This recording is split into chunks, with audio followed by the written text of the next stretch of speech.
Pessoal, boa noite a todos. Vamos lá, com um pequeno atraso, mas eu achei melhor esperar entrar todo mundo para a gente começar. Antes de tudo, um pequeno aviso. O pessoal que tem acompanhado a transmissão pelo live ou mesmo depois, eles têm reclamado muito da questão do microfone, né? Então eles ouvem o que a gente fala aqui na frente, mas eles não ouvem o que vocês perguntam. Então fica uma situação meio engraçada, né? Porque de repente a pessoa aqui na frente está falando, daí dá um silêncio e ele responde alguma coisa que ninguém sabe o que foi perguntado, né? O cara fala assim, não, 2 carneirinhos azuis, obviamente, aí o cara, né? Do que ele está falando. Então eu ia pedir para que hoje a gente fosse um pouco mais disciplinado nisso. Então, sempre que alguém for fazer uma pergunta ou alguma colocação, avisa e a gente passa o microfone para que quem esteja assistindo, ouvindo, ou agora e depois, possa saber do que a gente está falando. Ok? Bom, vamos lá. Hoje, na ausência de outra pessoa, né, para me apresentar, eu mesmo vou me apresentar a vocês, né? É engraçado, né? Banda normalmente, né? O vocalista apresenta todo mundo e depois alguém apresenta o vocalista. Na ausência de uma banda, né? Eu terei que fazer as honras da casa. Mas, de certa forma, isso já é um gancho para a conversa de hoje, porque, no meu caso específico, a atividade de curadoria, ela tem uma relação muito íntima com a trajetória que eu fiz profissionalmente, né? Então, para mim, o trabalho da curadoria ela foi uma consequência do meu trabalho, não foi um desejo original, né? Eu descobri o que era fazer curadoria e aprendi a trabalhar com isso e a seguir, entender e praticar os princípios da curadoria no decorrer do trabalho. Então, diferentemente de outras pessoas que quando entram, principalmente na área das artes, a pessoa já sabe, já tem uma percepção mínima, né, do que seja a curadoria e do que faz um curador e de como um curador se insere nos mercados, seja como um curador independente, no museus de arte, ou um curador residente, fixo, dentro de um outro museu qualquer, né, como um museu histórico, antropológico e assim por diante.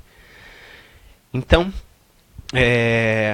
eu sou formado em História, né, fiz o meu bacharelado na Universidade de São Paulo, comecei em 1998.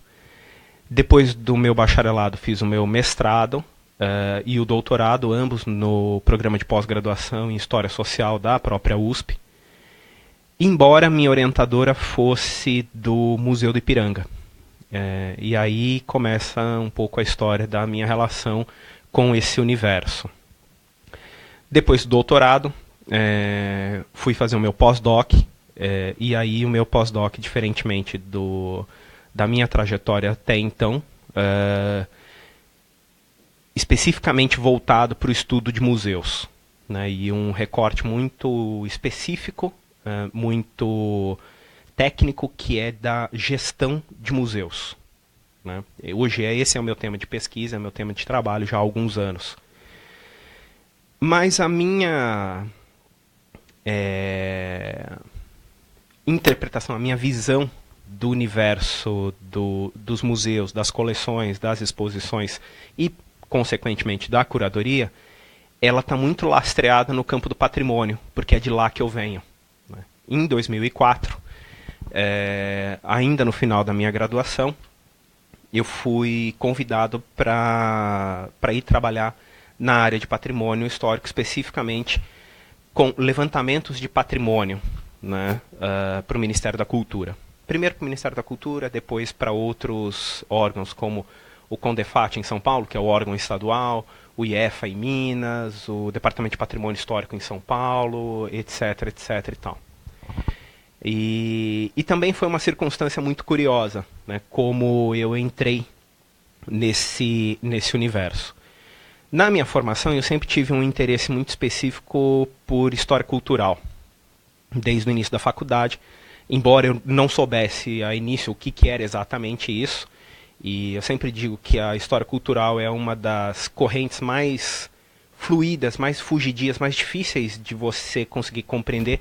História política é muito claro, né? Você tem algumas vertentes da história política, mas ela tem um recorte mais delimitado.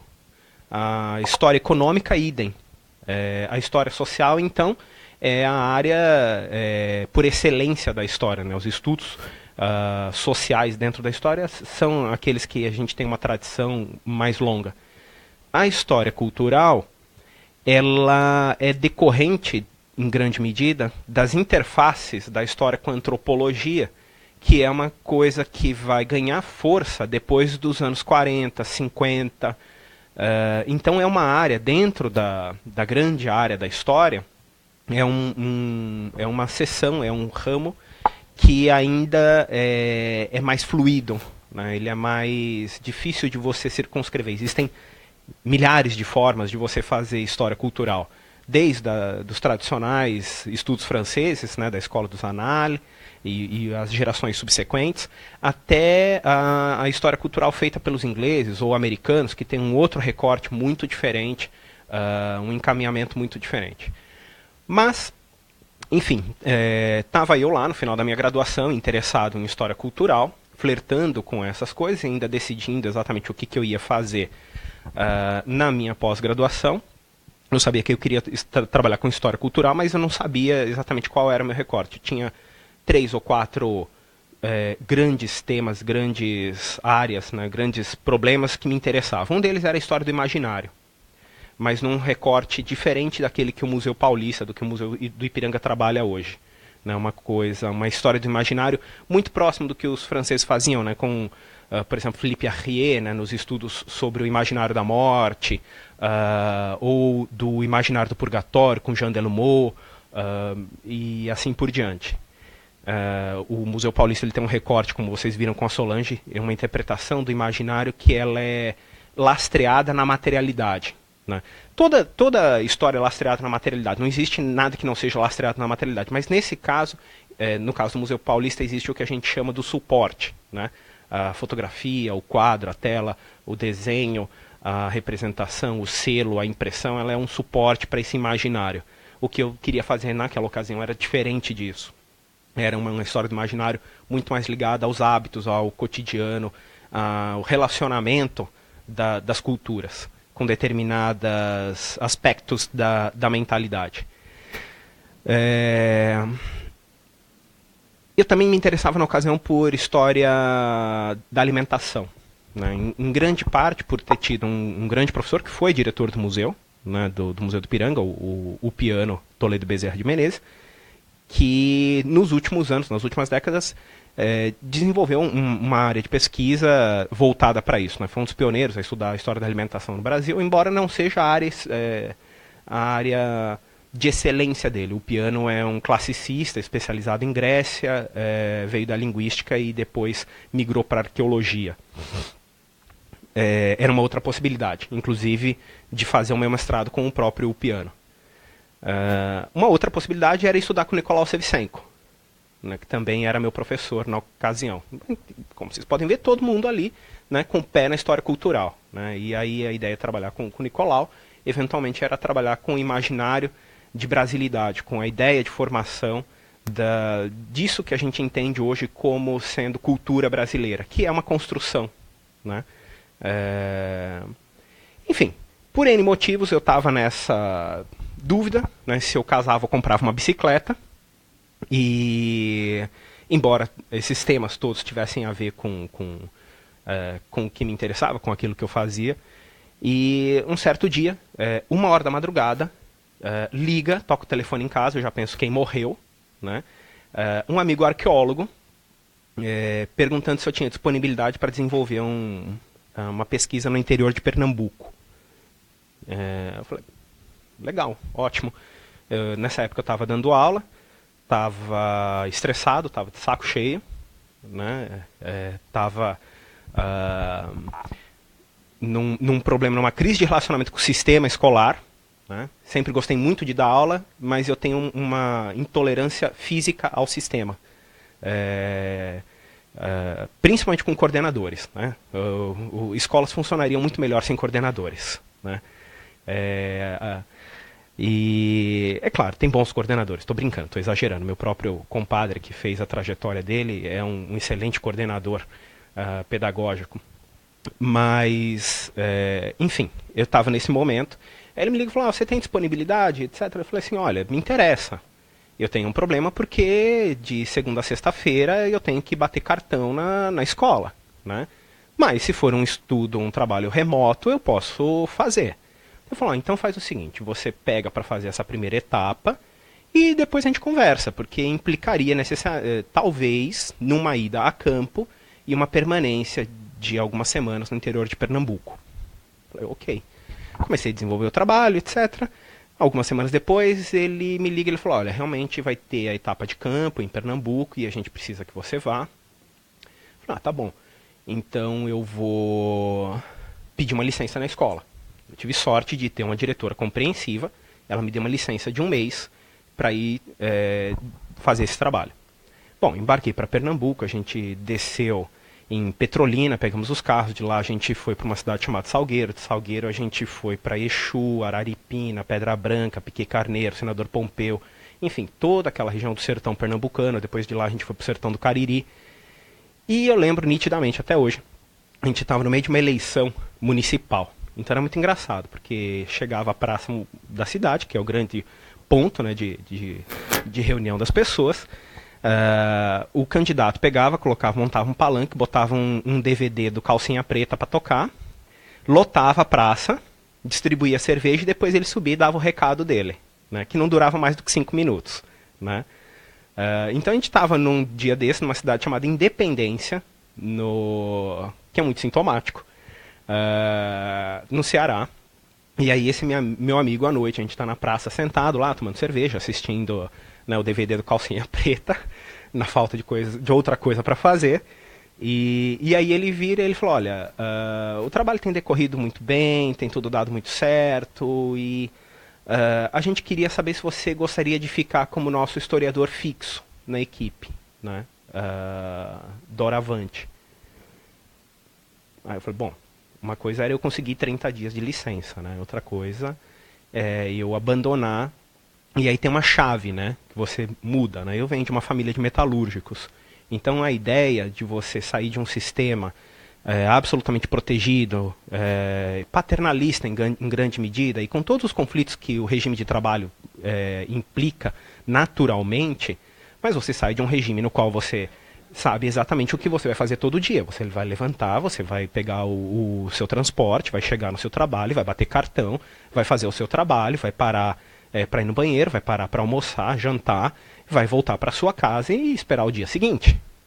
Né? E entrar nesse universo significava trabalhar com uma situação de absoluta incerteza em todos os aspectos que vocês podem imaginar. Porque uma vez que você entra para se tornar um consultor ou um pesquisador de campo nessa área, é um pouco como serviço militar. Você está aqui e de repente você recebe um telefonema e alguém manda você se deslocar para o outro lado do país. E pronto. Então eu falei: ó, me dá um tempo para pensar. Aí no dia seguinte eu cheguei e falei: olha, eu pensei, etc. E eu topo. Eu fiz as contas, né, o que eu ganhava, o que eu ganharia, né, com isso. Para vocês terem uma ideia, né, do quanto que o nosso sistema educacional paga mal, né, no país, o que é uma vergonha absoluta. O que eu ganharia num mês era o equivalente a 6 meses de salário no colégio. Assim, esse era o tamanho do abismo. Sem contar que eu ia trabalhar numa equipe altamente qualificada, multidisciplinar, e eu ia estar trabalhando em situações drásticas o tempo inteiro, que é uma coisa que eu sempre gostei, de trabalhar em situação sob pressão. Então, depois a gente vai ver um pouco sobre isso, mas enfim. Aí eu falei: ótimo, né? Mesmo que dê errado, eu vou trabalhar 6 meses, esses 6 meses é o que eu ganharia em 3 anos, né? E aí depois eu decido o que eu faço da vida, se eu volto para o sistema educacional, ou se compro a bicicleta, enfim. E foi muito curioso, porque eu lembro que eu cheguei em São Paulo num sábado, com a mochila toda cheia de roupa suja, etc. No domingo, a minha futura chefe nessa equipe me ligou, ela falou, preciso que você venha na segunda-feira imediatamente aqui no escritório, porque a gente tem algumas coisas para conversar. Eu tinha que terça-feira de manhã botar o pé no colégio.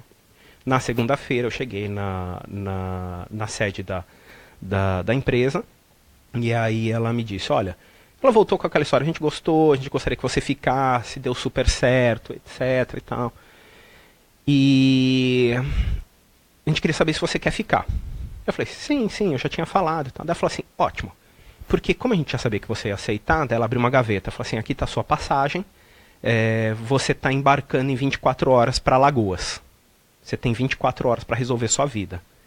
Aí eu liguei para casa, pedi para minha mãe dar um jeito no que era possível, né, de roupa. Daí no dia seguinte de manhã eu saí de mochila, e aí eu fiz o seguinte, eu saí com a mochila, fui no cursinho, pedi demissão. Aí de mochila nas costas fui no colégio, pedi demissão no colégio. No dia que era para eu voltar para a sala de aula, né? A diretora me viu chegando de mochila, ela fala assim, quem é vivo sempre aparece, eu tô puta da vida com você. Eu falei assim, então guarde a sua putice porque você vai ficar mais, né? Aí pedi demissão, passei no RH, passei no curso de francês, tranquei o meu curso de francês e de lá saí para o aeroporto.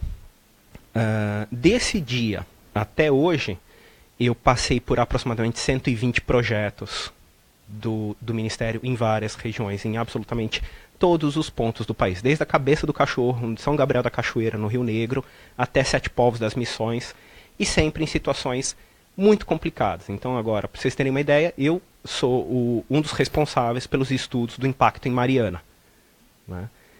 Então esse é o cotidiano do meu trabalho. Eu sempre falo que eu sou um historiador bombeiro, né? Assim, mandam eu e minha equipe para resolver quando deu merda em algum lugar. Então, a minha visão, né, de curadoria e de museus e de coleções, ela está sempre muito lastreada naquilo que eu vejo acontecendo nos bastidores do patrimônio cultural brasileiro.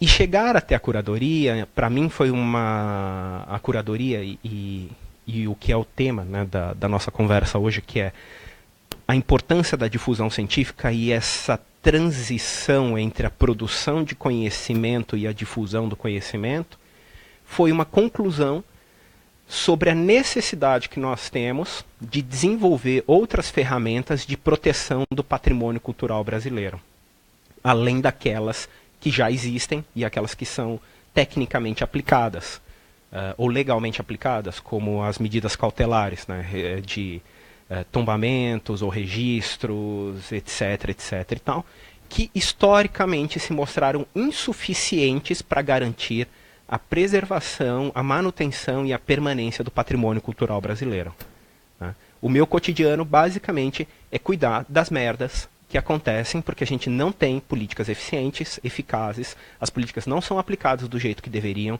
elas não são aplicadas nem a tempo e nem a contento. E pior, a nossa população é uma situação muito semelhante à perda do patrimônio biológico que a gente tem em alguns lugares, como na Amazônia, no qual determinadas espécies desaparecem sem que a gente sequer tivesse sabido da existência dela. E no caso do patrimônio cultural brasileiro, a gente tem situações semelhantes. Muitos bens culturais brasileiros desaparecem sem que a nossa população tenha sequer tido acesso a eles, né? Eles simplesmente desaparecem sem deixar rastro ou deixando vestígios muito tênues, sem que a gente tivesse tido a oportunidade de difundir isso, de comunicar isso, de fruir isso, né? Então, isso começou lá em 2004, né? O primeiro projeto que implicou nessa difusão, né, nessa operacionalização, né, do patrimônio para se transformar em uma exposição, etc., foi em 2007 para 2008, né, 4 anos depois, né? O que acontece?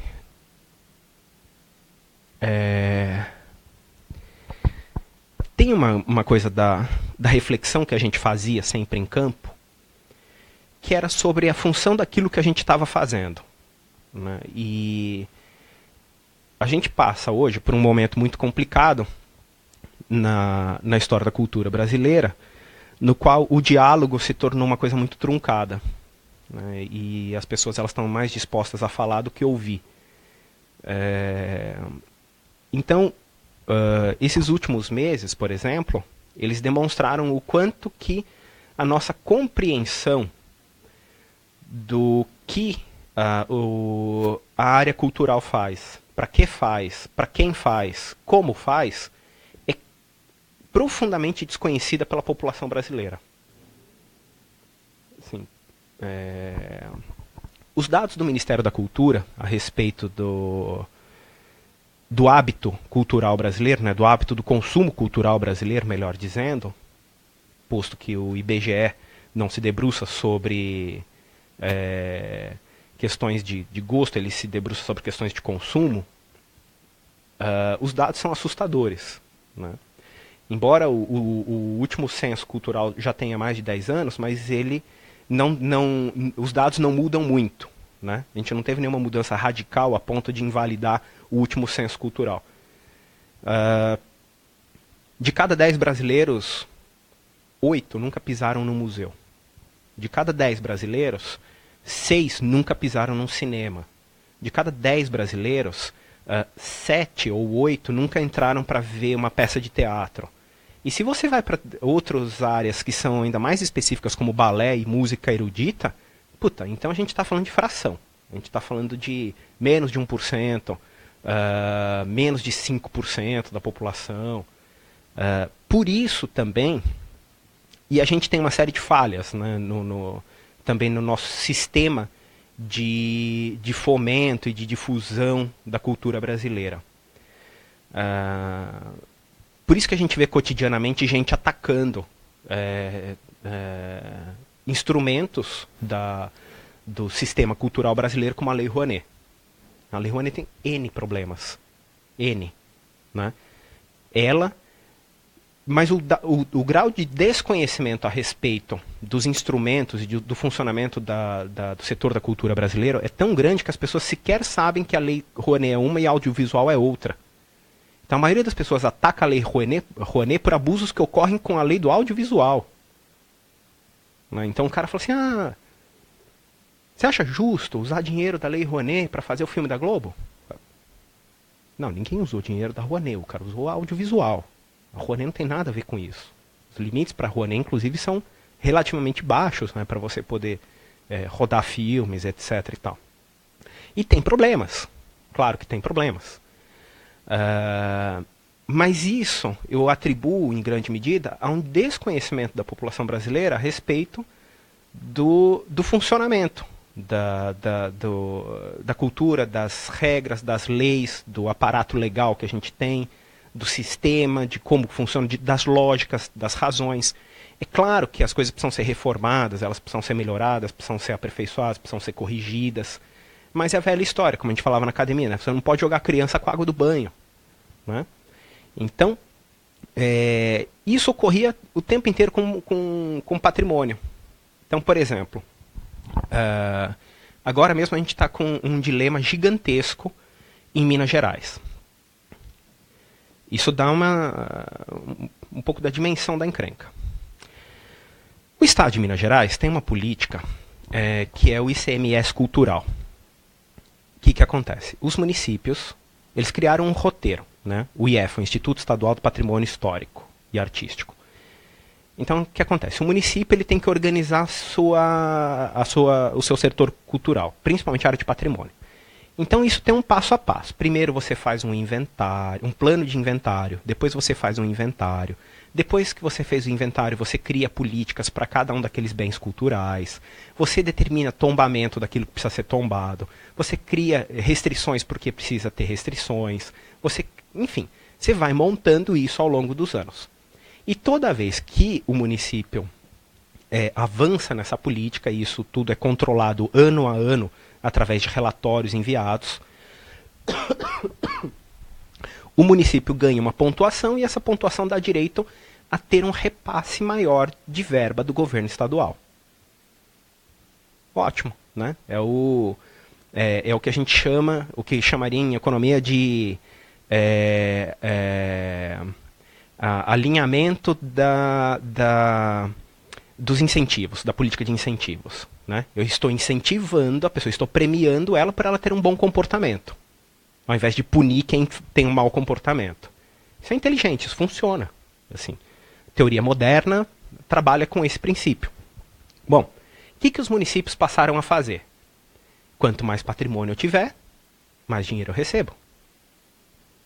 Então os caras saíram que nem um bando de loucos, registrando tudo que havia no município. E para fazer isso, como os municípios são pobres, na sua grande maioria, eles passaram a contratar escritórios especializados em fazer esses relatórios. Então eles contratam um escritório, o escritório monta o plano, executa isso ao longo de 2, 3 anos. Monta um plano de inventário, faz um zoneamento da cidade, vai lá, identifica, registra, faz as fichas, etc, parará, ano a ano.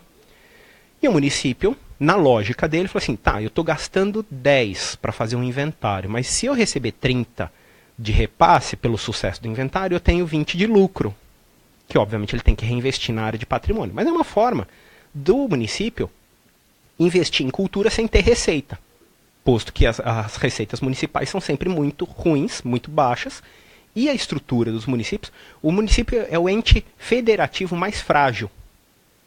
As políticas federais são muito consolidadas, são muito sólidas. Né? E isso era outro problema nosso no cotidiano do trabalho. A gente chega lá no IFAM, faz uma baita de uma discussão profunda, nego cita 50 mil teóricos, porque segundo fulano, porque não sei o que, o cara recupera numa reunião, desde Viollet-le-Duc, John Ruskin no século XIX, até Dominique Poulot, que está vivo. Assim, o cara, assim, né? Só que quando a gente chega no município, eu tenho muitas vezes lidar com gente que o cara era chefe do setor de jardinagem e foi improvisado no departamento de cultura que pertence à Secretaria de Educação da cidade. E é com esse cara que eu preciso negociar política. Né? Não é com o cara que conhece, né, Deus e sua obra. Bom, então...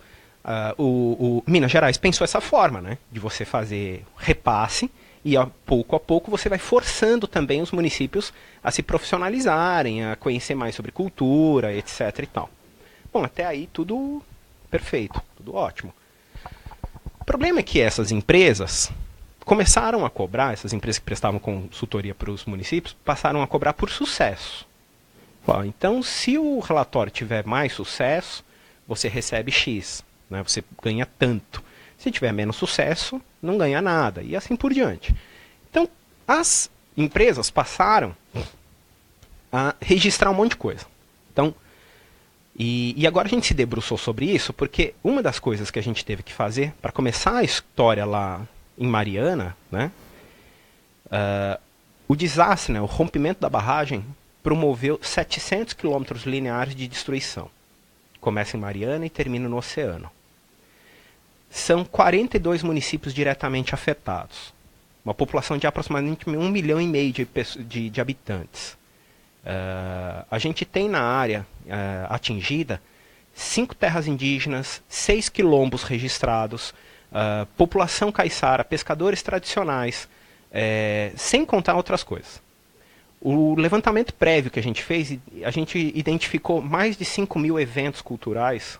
Né? E o que eu chamo de evento é desde prédio tombado até, sei lá, roda de capoeira.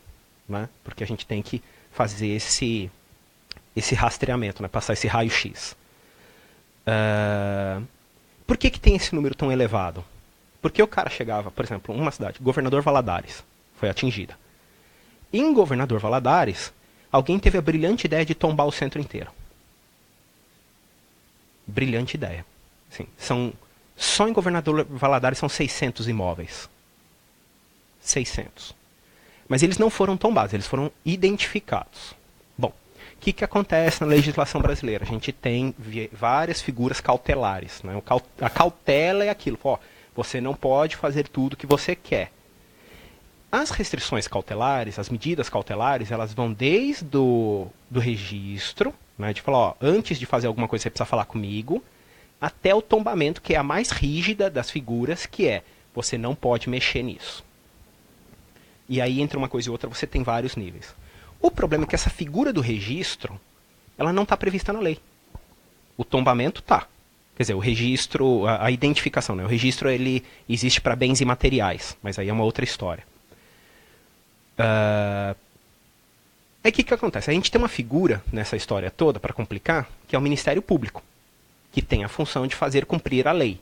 Sempre que alguém está fora dela, o Ministério Público vai lá em cima, inclusive contra o próprio Estado. Bom, em Minas Gerais eles têm um Ministério Público muito forte, muito organizado, dedicado. Eles têm uma promotoria exclusiva para patrimônio. Da história, do Barroco Mineiro, Aleijadinho, as cidades históricas, etc. Por conta disso, Minas tem uma atuação muito incisiva nisso. Mas eles têm uma visão também específica sobre o que é patrimônio, né? Muito ligada à Igreja Católica, muito ligada às áreas urbanas e muito ligada ao patrimônio religioso, né? E barroco. Mas tudo bem, eles têm. O que acontece? Perante o Ministério Público de Minas, se você identificou um bem, esse bem automaticamente está protegido. Não importa que ele não é tombado. Se você apontou num inventário a casa da dona Joana da esquina, portanto aquilo já é uma medida cautelar. Então a dona Joana não pode mais mexer na casinha dela se ela não consultar o Ministério Público. Agora você pensa isso para 600 imóveis. Que mora a dona Joana, o seu Pedro, a dona Francisca, o carteiro João com seus 6 filhos. E tudo isso vira encrenca. Né? E não é o único caso. Teve uma outra cidade, chamada Marliéria, no qual eles registraram como patrimônio imaterial da cidade a Nega Fenemé. Quem é a Nega Fenemé? A gente foi ver, né? Tava lá, Nega Fenemé. Que raios é isso? Né? A gente foi olhar a ficha, né, de registro da senhora. Tá lá. Especialista em divertimentos adultos. A Nega Fenemé é dona do bordel da cidade. É conhecida. Todo mundo conhece. Registraram a mulher como patrimônio imaterial da cidade. E aí registraram um cara lá, que eu não lembro o nome, que é o Louco. O Louco é um cara que todo dia põe terno e gravata e vai trabalhar na prefeitura. Mas ele nunca trabalhou na prefeitura. Mas ele faz isso há 40 anos. E ele é conhecido por todo mundo, ele entra, todo mundo serve cafezinho, tem a cadeira, tem a mesa dele dentro da prefeitura, como se ele fosse funcionário, né? E registraram o Louco como patrimônio da cidade. E tem o irmão do Louco, que é mais louco ainda, né? Então, como é que eu lido com isso? Né? Aí o problema, onde é que está? Quer dizer, a gente tem uma série de problemas, né, nesse meio de caminho. Mas um dos maiores problemas é uma falta de compreensão profunda, inclusive pelos gestores, do que é patrimônio, de qual a função do patrimônio dentro de uma sociedade, dentro do Estado. Por que a gente preserva um prédio? Por que a gente preserva ou a gente registra uma manifestação popular? Por que é importante? E a gente tem uma briga eterna, né? Inclusive lembrando, pegando o gancho do que o Jorge lembrou ontem a respeito das coleções, né? do que é arte popular, não é, se existe, não existe essa classificação. Hoje a gente tem uma briga gigantesca dentro das lides do patrimônio, que a gente conseguir sair de uma visão que foi consolidada lá nos anos de 1930, 1940, dentro da formação do Ministério Gustavo Capanema, da primeira geração do SFAM, né? Lúcio Costa, Mário de Andrade, Rodrigo de Melo Franco, Afonso Arinos, toda aquela galera que era muito urbana, edificada, barroca, mineira, religiosa, católica. E hoje a gente tem uma briga eterna, né, para ver que o terreiro de candomblé é importante, para ver que a técnica de fabricação de uma cerâmica é importante, o maracatu rural é importante, o samba de roda é importante, que a gente precisa ter políticas específicas, pensando nessa diversidade de tipologias, nessa diversidade e tomando sempre o cuidado de não fetichizar essas coisas e transformar isso tudo num teatro para turista, que é sempre o grande risco quando você começa a lidar com o patrimônio e deslocar ele do seu local de origem. Né? Então, como é que eu protejo e crio formas para essas comunidades sobreviverem, ganharem dinheiro, continuarem evoluindo, estudando, poder mandar seus filhos para a escola, etc. E, ao mesmo tempo, eu não transformo aquilo num evento totalmente desprovido de fundamento, desprovido de lastro, que vira um evento para turista. Né? O cara chega, agora nós vamos apresentar como é o samba de roda do Recôncavo Baiano. Daí pega meia dúzia de senhoras com roupas impecáveis como elas nunca usaram, né? Porque a pessoa ia lá dançar com a roupa que ela saía de casa, né? Mas o cara cria um figurino para aquilo, porque o turista não tolera, né, ver a coisa de um jeito diferente. E aí o cara faz aquilo e tal. Pronto, eu acabei de matar o samba de roda do Recôncavo. Né? Assim, então, enfim, tudo isso faz parte do nosso cotidiano. E aí a gente começou a pensar, bom, e aí começam a chegar as frustrações, né? E nesses anos, né, pra vocês terem uma ideia dos projetos, né? Então, me mandaram para cuidar das usinas do Rio Madeira, né, do impacto em cima daquelas populações, dos estudos de N intervenções no Centro-Oeste, né, em usinas hidrelétricas. Uma das situações mais complicadas foi quando... E é o que eu sempre falo, né, a gente vive para tapar buraco e apagar incêndio. Até uns 20 anos, né, quando o setor elétrico brasileiro foi aberto, isso ainda existe, mas hoje é mais técnico, né? Existia um negócio chamado leilão de potencial elétrico. O que significa isso? O governo, há muito e muito tempo, ele fez um mapeamento de todos os rios, de todas as quedas d'água, cachoeira, etc., no país. O governo sabe tudo isso. Né? Essa ideia de que o governo brasileiro o governo brasileiro ele sabe tudo, ele só não faz o que ele não quer. Então, tudo isso, toda informação ele tem. E aí o que acontece? O governo chega e fala assim, eu vou fazer um leilão para construir uma usina hidrelétrica no Rio X, na Cachoeira Y. E os nossos estudos dizem que o potencial de geração de energia é de tantos quilowatts, bababá, bababá, bababá. E aí as empresas se habilitavam nesses leilões. Né? O cara chegava e falava assim, eu ofereço por 20 anos de concessão, eu construo a hidrelétrica e vou operar essa hidrelétrica por 20 anos e eu ofereço pagar para o governo tantos reais por quilowatt de água, de energia gerada. Quer dizer, pagar não, receber do governo tanto, porque daí o governo vai revender aquilo. Tá, tudo bem. Só que no começo esses leilões eram feitos às cegas. Então o cara chegava lá e falava assim, estamos aqui leiloando potencial energético na cachoeira, não sei das quantas, no Rio Culuene. Tempo de construção é 6 anos, expectativa de geração de energia X, e a gente vai comprar, o preço mínimo é X e o período de concessão é tal. Bom, as empresas iam lá. O problema é que o cara não sabia onde que ficava o Rio Culuene. Ele não sabia se aquilo era no norte, no sul, no meio do Brasil. E começou a dar merda uma atrás da outra. Porque o cara comprava rio dentro de terra indígena, rio que tinha quilombo do lado, rio que tinha pintura rupestre, rio que tinha caverna, rio... enfim, era uma encrenca atrás da outra. Bom, 2005, estoura uma dessas merdas e talvez tenha sido a maior, né, depois do caso de Mariana. Uma empresa de Pernambuco comprou o potencial de geração de energia no Rio Culuene. Bom, o Rio Culuene ele fica no Centro-Oeste, ele fica no Mato Grosso. E ele é o principal afluente do Rio Xingu. 80% da água do Rio Xingu vem do Culuene. O Rio Xingu ele é compreendido em 3 setores, o Alto, Médio e Baixo Xingu. O Alto Xingu é onde vivem 14 etnias, que todos vocês já devem ter ouvido falar, que é onde ocorre o Quarupi, e a gente tem ali os Camaiurás, Cuicuros, Calapalos, Iaualapitis, enfim, são 14 etnias que vivem dentro do Parque Nacional do Xingu, no Alto Xingu. E depois tem o Médio, onde ficam os Jurunas, e já no Baixo Xingu, onde que ficam lá perto dos Caiapós. O problema é que essa usina ficava a 20 quilômetros do Xingu, do Parque Nacional. E pior, o local da construção da usina era numa cachoeira, e essa cachoeira era tida como sagrada pelos povos xinguanos. Era mais ou menos como a Jerusalém dos caras.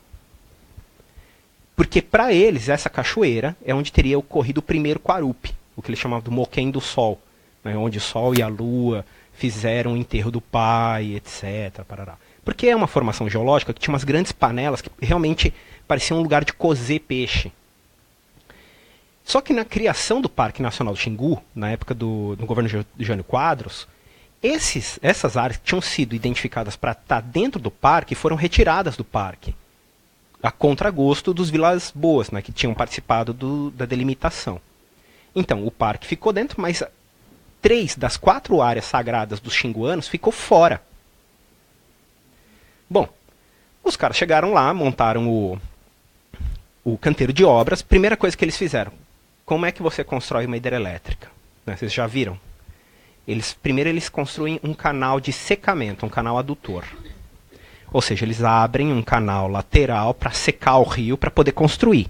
Depois que está construído, eles fecham aquele canal e voltam o rio para o curso natural para ele entrar na turbina. Onde é que esse canal? Em cima das pedras sagradas. Como é que você constrói um canal? Implodindo. Eles implodiram as pedras dos caras.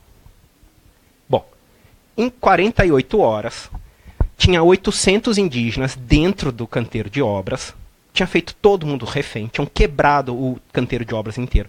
Tinha subido o Xingu, os caiapós, que estão distantes, mas são parentes, e os caiapós ganharam muito dinheiro nos anos 90 vendendo mogno clandestino para fora do Brasil. Então os caiapós são armados até os dentes, os caras têm fuzil dentro da terra caiapó. Então esses caras subiram, invadiram a usina, meteram porrada em todo mundo, quebraram tudo. E os caras, putos da vida. O que o governo faz? Manda a gente pra lá. Vai resolver a merda. Né? Então, isso era o tempo inteiro. E a gente falava, puta... Aí você fala assim, o que está sendo feito para resolver isso de uma forma mais estruturada? Né? Aí a gente ia lá, apaziguava a situação, resolvia, mesa de negociação, e vai, chama isso, resolve aquilo, não sei o que, faz termo de ajustamento de conduta, não sei o que, parará. Resolveu o problema, pacificou. Pum, já estourava outra bomba em outro lugar, a gente ia lá e assim por diante. Assim, gente, não dá para viver desse jeito. Né? E aí você senta numa mesa, né, com o engenheiro, né, para conversar. Né? Aí a primeira coisa que o engenheiro vira é assim, por que eu tenho que parar a minha usina? Só porque tem uns ossos aí de uns caras mortos aí? Tem uns esqueletos enterrados? Então, se o senhor for ver, legislação brasileira está na Constituição, patrimônio arqueológico é bem federal, ele é inalienável, ele está no Estatuto das Minas de 1952, ele é protegido federalmente. Então, se tiver uma unha arqueológica ali enterrada, o senhor não pode fazer nada. Então, assim, mas é a tradição brasileira, né, de como as coisas eram feitas. Né, e hoje o mundo mudou. Bom, então e aí a gente fazia o relatório, terminou o projeto, tá, o relatório, pum, vai para Brasília e vai morrer numa estante. Ou Brasília ou nas regionais do IFAM. Do IFAM, da FUNAI, da Fundação Palmares, etc. E a gente começou a falar assim, não é possível, né, que isso ocorra o tempo inteiro. Né? E a gente falou assim, bom, o que a gente pode fazer para intervir? Além de fazer o nosso trabalho técnico, né, amparado na justiça, sempre com o Ministério Público, sempre com as promotorias, etc. e tal, a gente precisa conversar com a população, a gente precisa dialogar com essa população. A população brasileira não sabe de nada disso. Sim, não sabem que isso está acontecendo. Né? Então a gente precisa trabalhar com isso. Tá, como que a gente faz isso? Né? Então, assim, bom, uma das formas da gente fazer isso mostrando isso para as pessoas através de exposições, etc, etc e tal. Mas imagina, né? A gente não sabia absolutamente nada. A gente conhecia a exposição de visitar a exposição. A gente nunca tinha participado de uma produção de exposição. A gente não sabia como começava, como terminava. E a gente começou a tatear. A nossa sorte é que a gente tinha uma equipe interdisciplinar muito boa, e a gente tinha pessoas que tinham um pouco de conhecimento disso, e aí cada um trouxe um pouco da sua área, e a gente começou a produzir essas coisas. Mas a reflexão que a gente tinha, e que é o que baseia, né, até hoje, o que a gente faz, e hoje dentro do Museu Paulista, dentro do Museu do Ipiranga, é uma discussão que vertebra, né, o que a gente faz lá, é que, o conhecimento possui uma função social. Ou seja, nós produzimos conhecimento, a gente gera isso, e isso não pode ficar enclausurado, não pode ficar fechado, não pode morrer simplesmente numa biblioteca. Né? Em segundo, o acesso ao conhecimento e ao patrimônio são direitos fundamentais. Né? Uma das discussões mais difíceis da gente ter quando a gente está trabalhando com patrimônio cultural brasileiro, e aí o patrimônio cultural nas suas várias vertentes. O patrimônio edificado, o artístico, o patrimônio imaterial, o urbanístico, o arqueológico, o arquivístico, enfim, todas as suas modalidades, as pessoas, e principalmente os gestores, entenderem que o patrimônio é uma coisa muito ampla e que o patrimônio ele não é um acessório, ele não é um bibelô que você põe na sua estante, decorando. O patrimônio ele é parte do que uma sociedade é. Ele tem várias funções, mas uma dessas funções é, inclusive, ajudar. Ele lastreia, ele é um vetor dos laços que nós construímos com as outras pessoas, com o espaço e com o tempo. Esse patrimônio ele ajuda a gente a entender em que lugar que nós estamos no mundo. Mais do que uma preocupação se esse patrimônio ele vai ter uma função X, Y, Z, que é uma outra discussão, mas a existência dele dá significado para uma determinada cultura, para uma determinada sociedade. Portanto, o acesso à informação, à ciência e patrimônio cultural são bases da democracia. Essa é outra questão. Quantas e quantas vezes... Sim, se vocês abrirem hoje o jornal, qualquer jornal, pode ser jornal do Rio, São Paulo, Paraná, alguém vai estar botando a culpa da corrupção brasileira na história. Eu já falei assim, gente, deixa a história em paz, ela não fez nada para ninguém. Né? Deixa ela.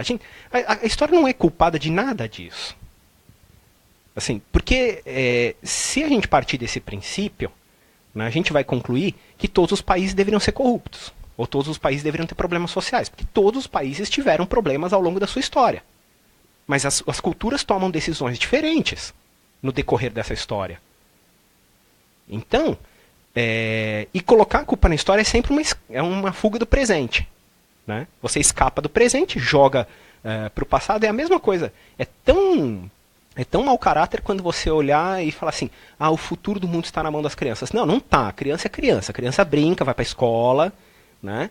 Assim, a responsabilidade é tua, que é marmanjo, que é adulto, né? Que estudou, que trabalha. Você vai lá e vai resolver essa porcaria.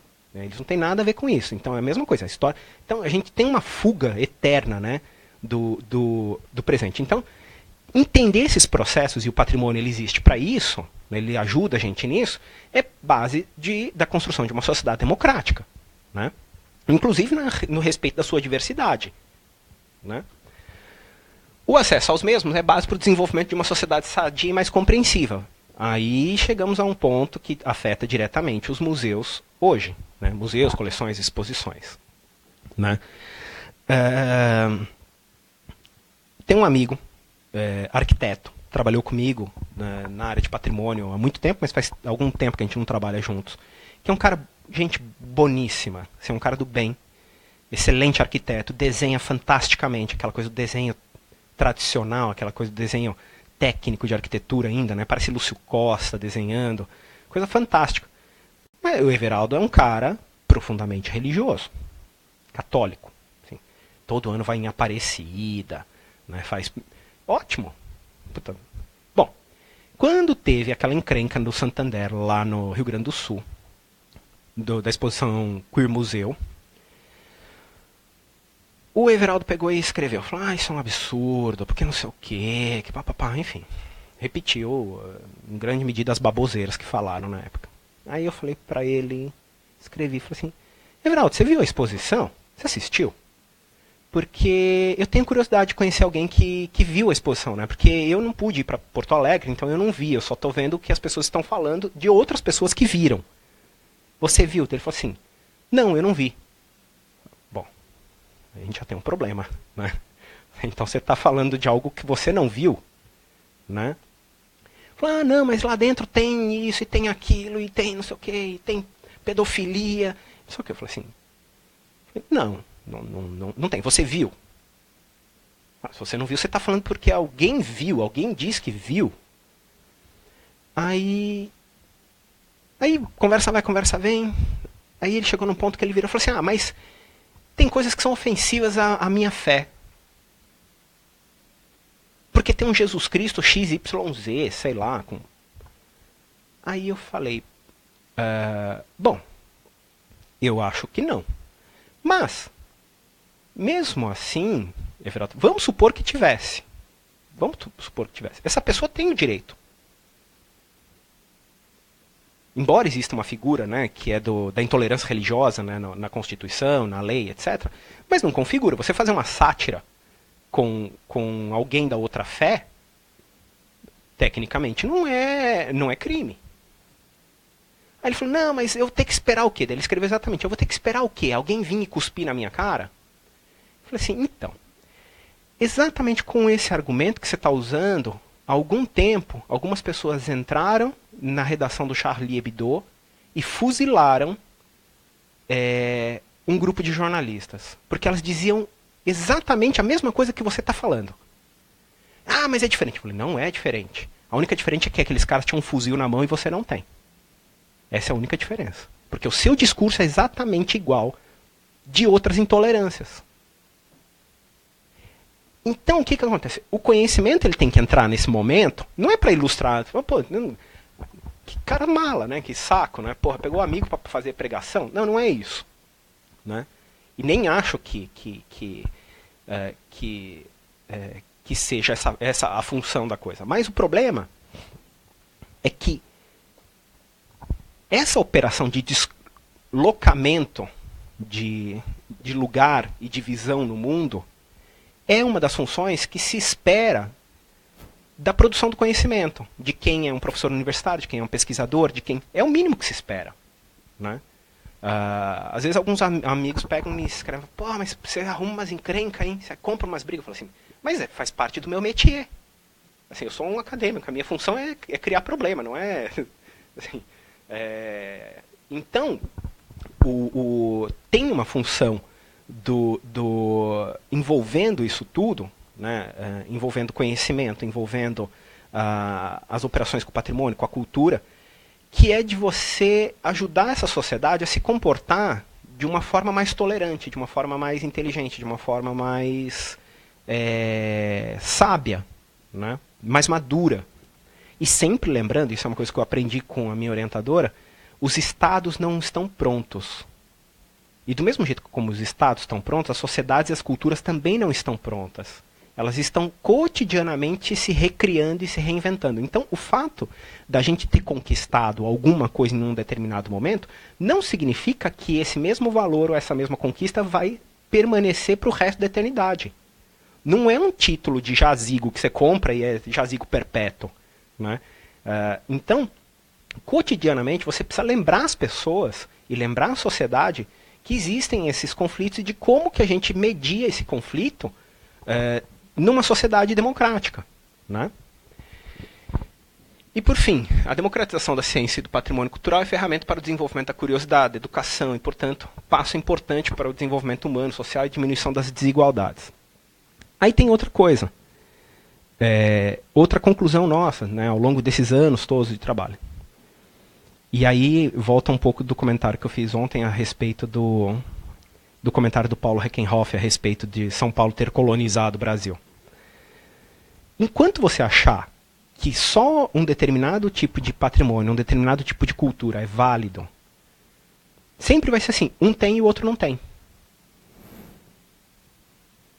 Tem um colega meu, um dos cenógrafos que trabalhou com a gente durante muito tempo, e ele fez parte da montagem do Inhotim. Aí ele conta uma história que é engraçada, que quando ainda não existia o Inhotim, o cara, né, o dono do Inhotim, o Bernardo Paz, reuniu um grupo de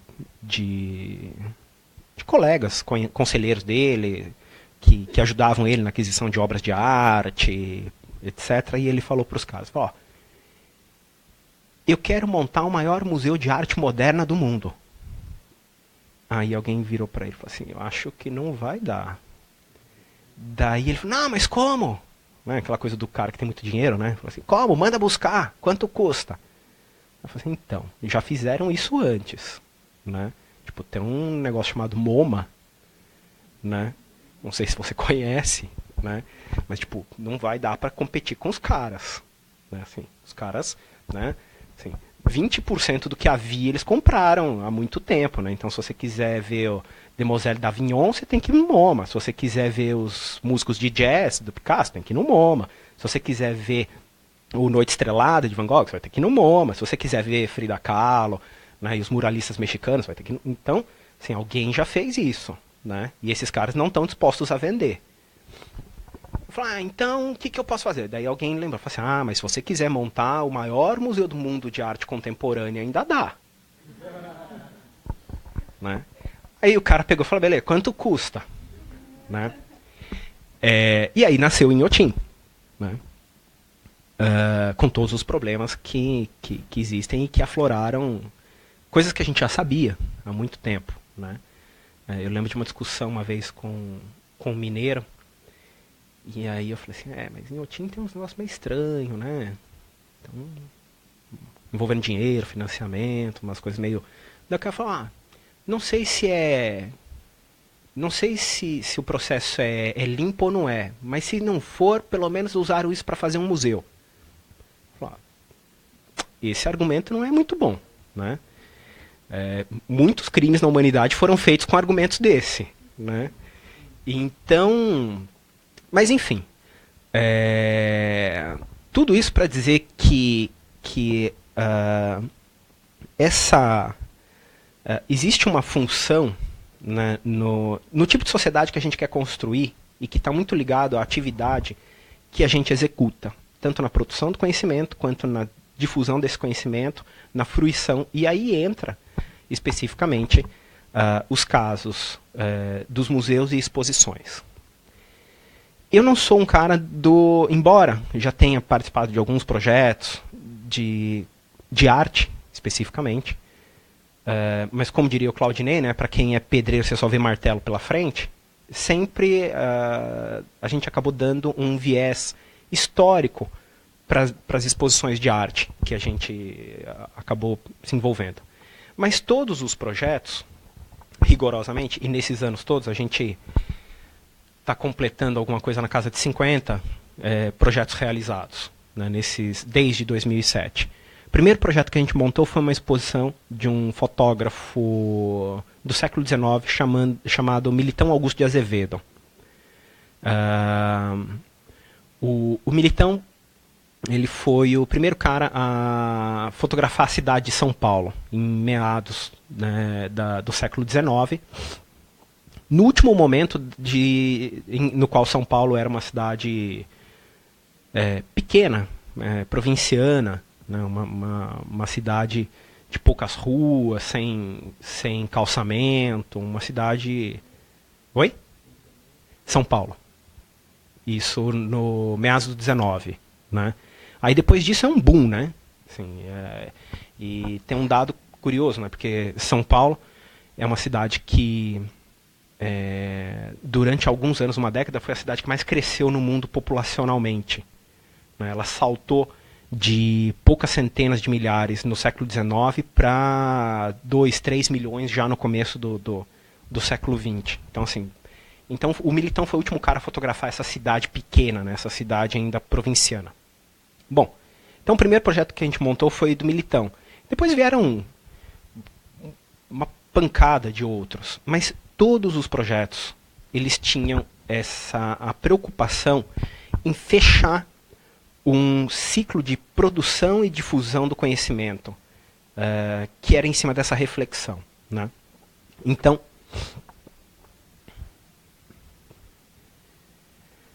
assim como nos museus universitários, para a gente, a questão é a seguinte, ela começa com pesquisa. E aí eu tenho uma certa discordância de um entendimento sobre curadoria. Dos nossos convidados, todos eles vão dizer o seguinte, que o curador, antes de tudo, é um especialista sobre alguma coisa.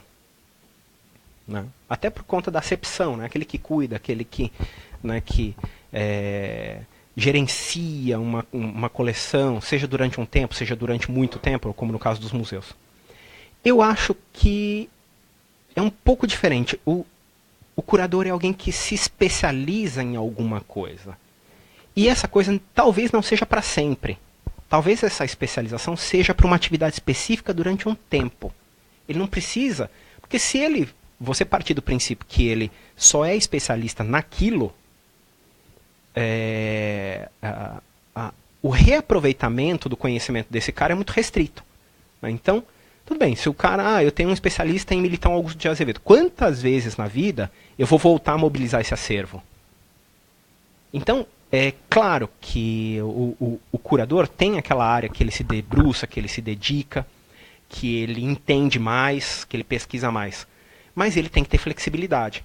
Inclusive, para ampliar a sua gama de conhecimentos.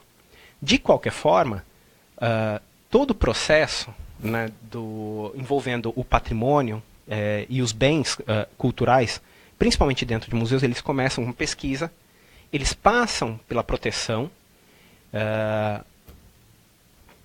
Hoje, existe um entendimento dentro do Ministério da Cultura, e especificamente dentro do IFAM, que a educação é uma etapa obrigatória, ela não é facultativa. Então, se você mobilizou o patrimônio, se você tocou nele, se você fez qualquer tipo de operação com ele, tem que estar prevista ações de educação. Oi. Eu tenho uma pergunta para te fazer sobre um termo que eu ouvi há um bom tempo atrás, mas eu desconheço. Eu só sei de algumas coisinhas. Uhum.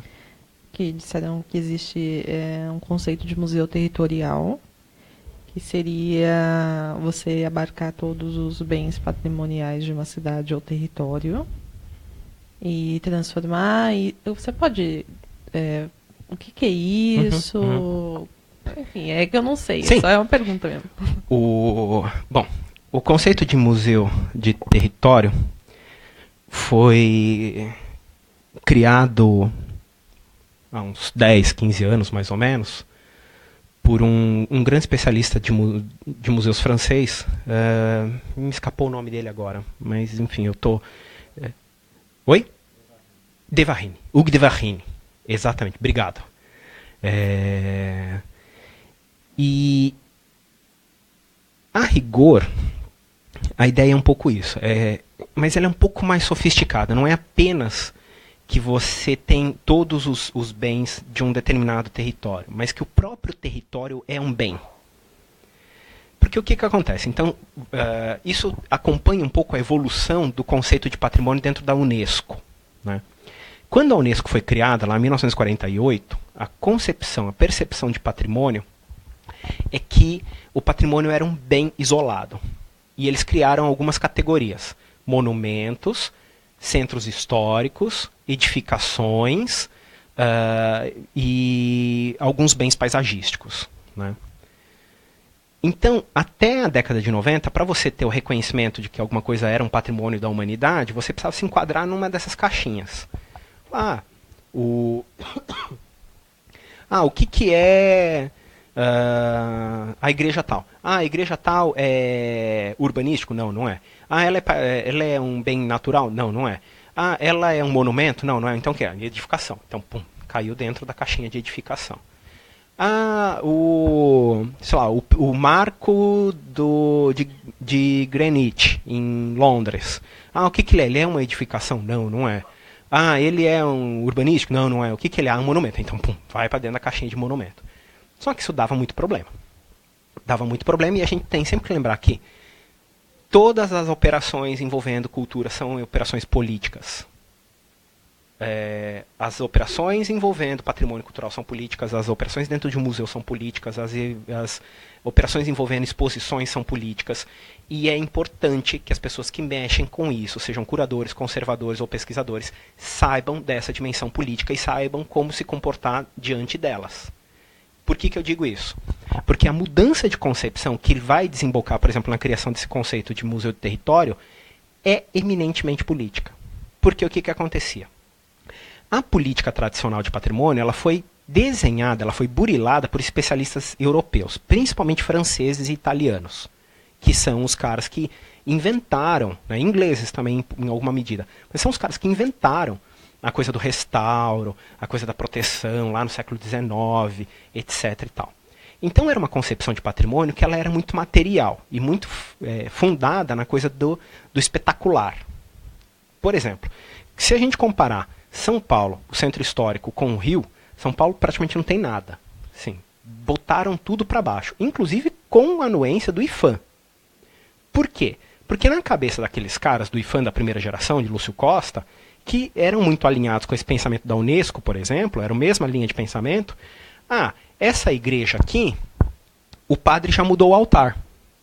Aquela porta não é mais original. Então não é original, ela não está na sua integridade. Põe no chão. Então tinha-se uma ideia de integridade, principalmente no campo da arquitetura, que levava a um problema gigantesco, né? De perda de bens, de demolição, etc. E quem dominava a Unesco nessa época era um grupo francês e italiano, tanto que a sede da Unesco até hoje é em Paris, não é em Nova York. Bom, com o passar dos anos, o que acontece? Qual que é a estrutura da ONU? A ONU tem um monte de agências especializadas e acima delas você tem o Conselho de Segurança, que é o comitê executivo, é quem realmente manda, que são 5 países fixos, têm direito a veto, que são os vencedores da Segunda Guerra Mundial, e os participantes temporários, mas que votam, mas não têm direito a veto. E é rotativo, né? O que acontece? Os países que perderam a Segunda Guerra Mundial ou países que não tinham poder econômico não tinham influência e não têm influência até hoje dentro do Conselho de Segurança. Né? Tanto que o Brasil, a Índia, a África do Sul, a Alemanha não tem assento no Conselho de Segurança. Né? O que esses países começaram a fazer? Principalmente os países com menos dinheiro, ou países que tinham sido derrotados. Eles começaram a ocupar espaço político dentro das agências especializadas da ONU. Então falaram, tudo bem, vocês já vão ficar com o Conselho de Segurança, Estados Unidos, naquela época União Soviética, hoje Rússia, China, Inglaterra e França, tá bom, então eu vou ocupar espaço em outro lugar. Quando esses caras começam a chegar nas agências, começa a dar problema.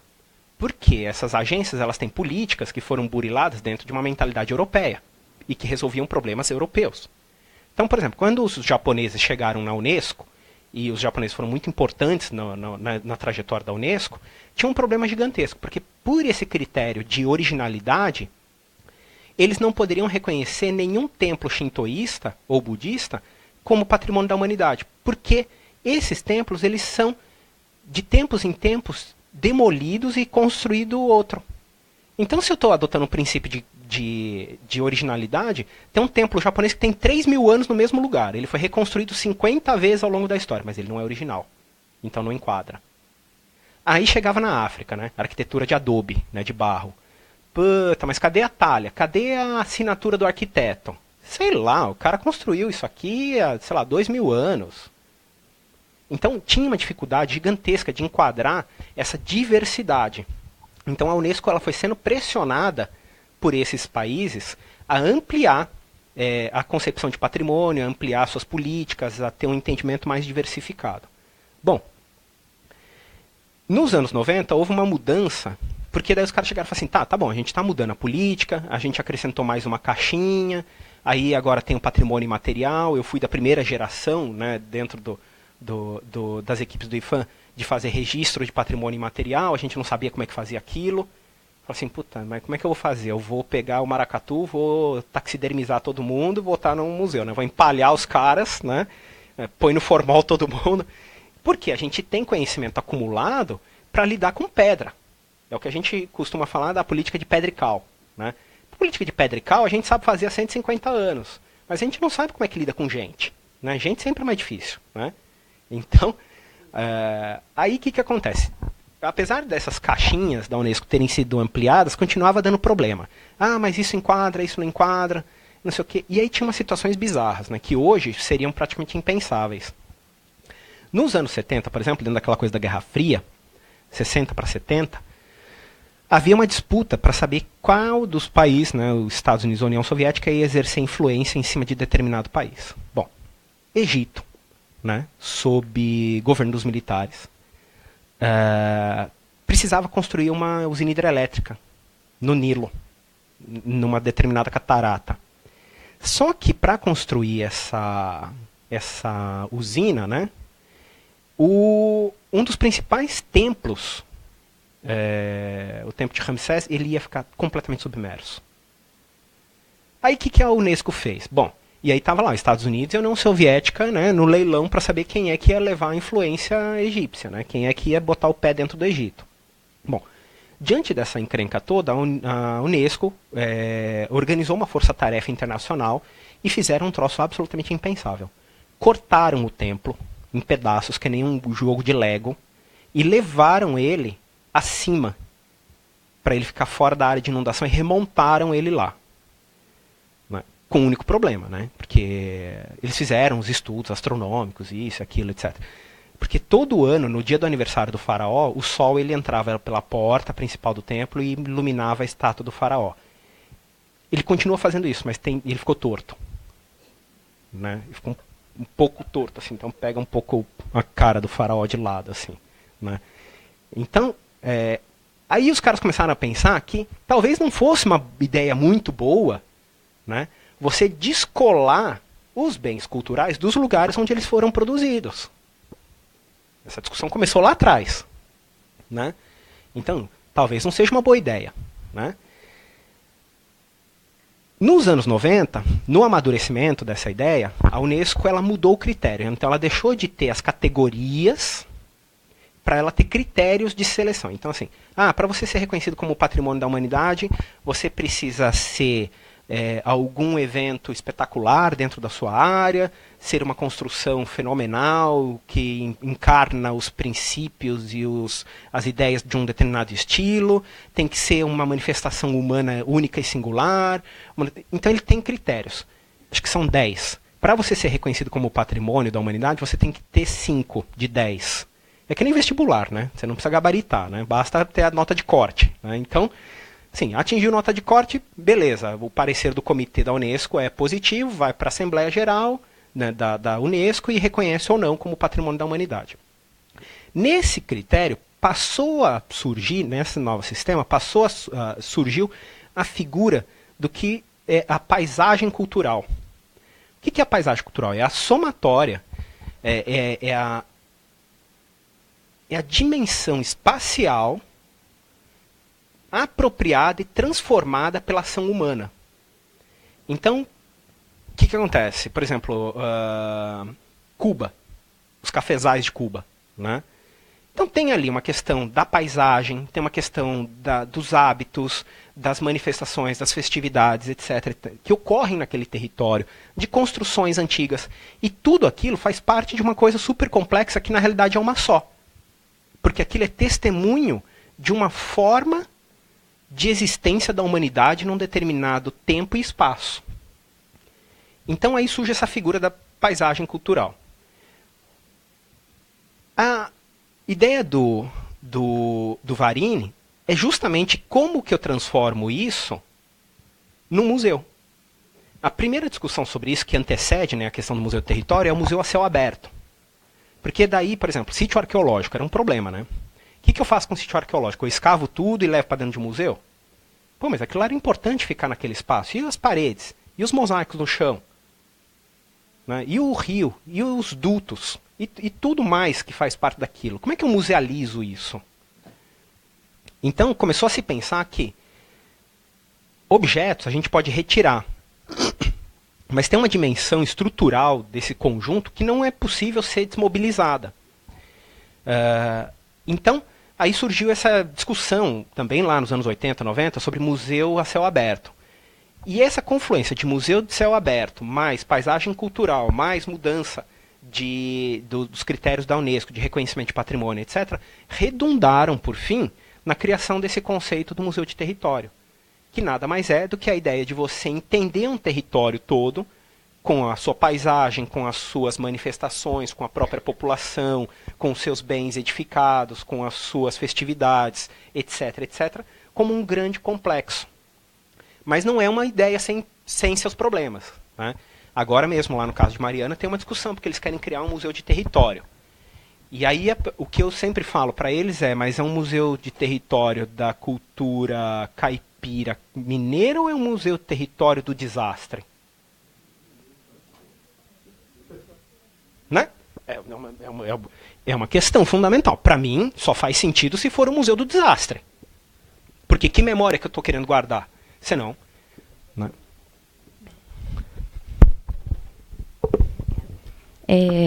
Eu entendia um pouco mais o museu de território numa visão mais de museu comunitário. E aí eu queria saber um pouco dessa diferença. Essa ideia da valorização da comunidade. Sim.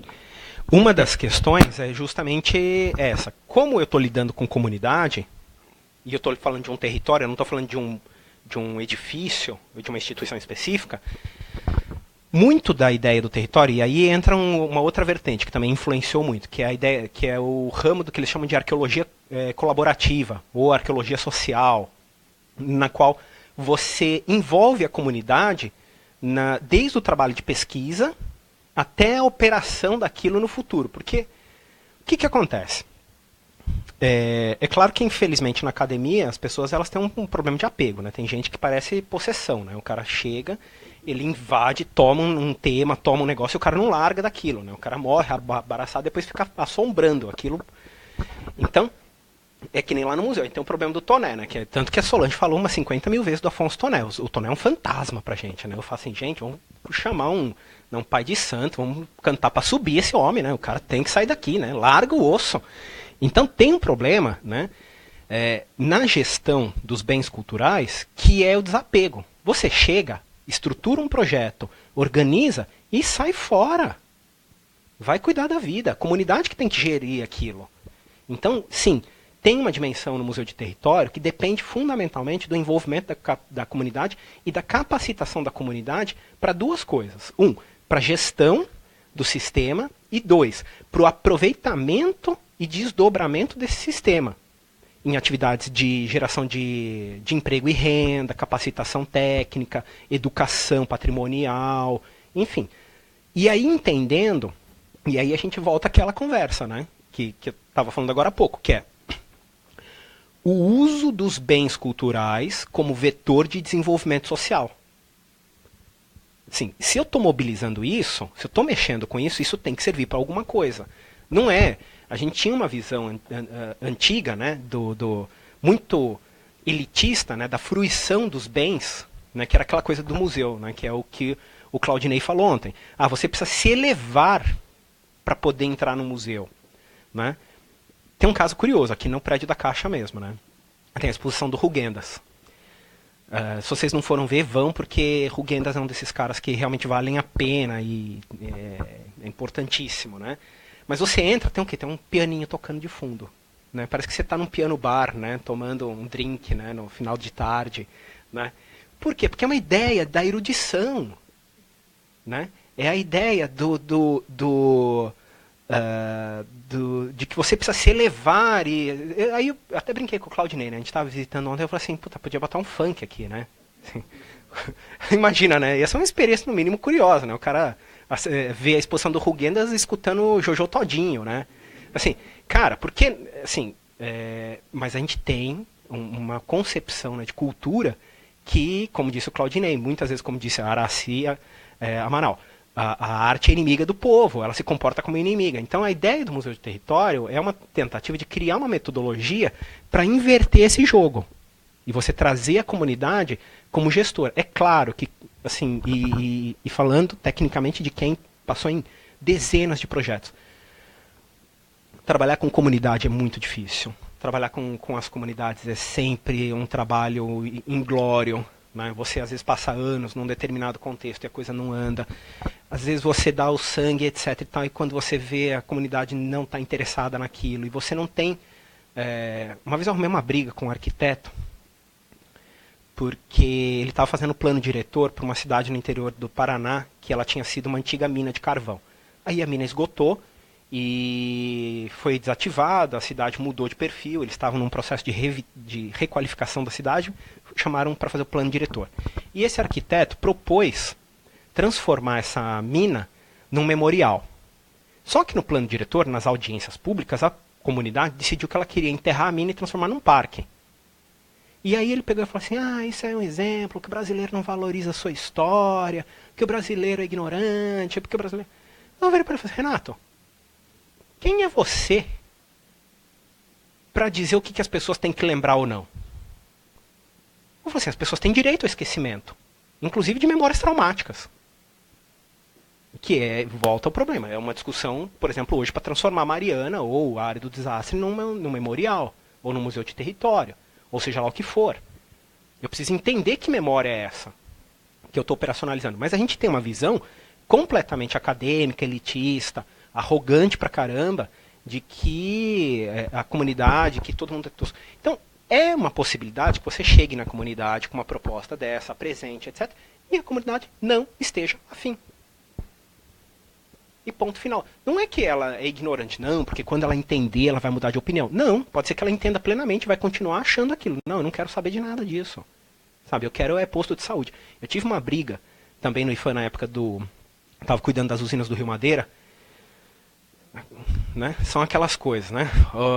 O IFAM pegou e falou assim, qual é a compensação pela construção do lago, pelo alagamento, não sei o que, tarará. Não, tem que preservar. Bom, a gente está no meio da floresta. Aí tem uma coisa lá naquela região, tem um apego, né, com a coisa da madeira mamoré, da memória da madeira mamoré.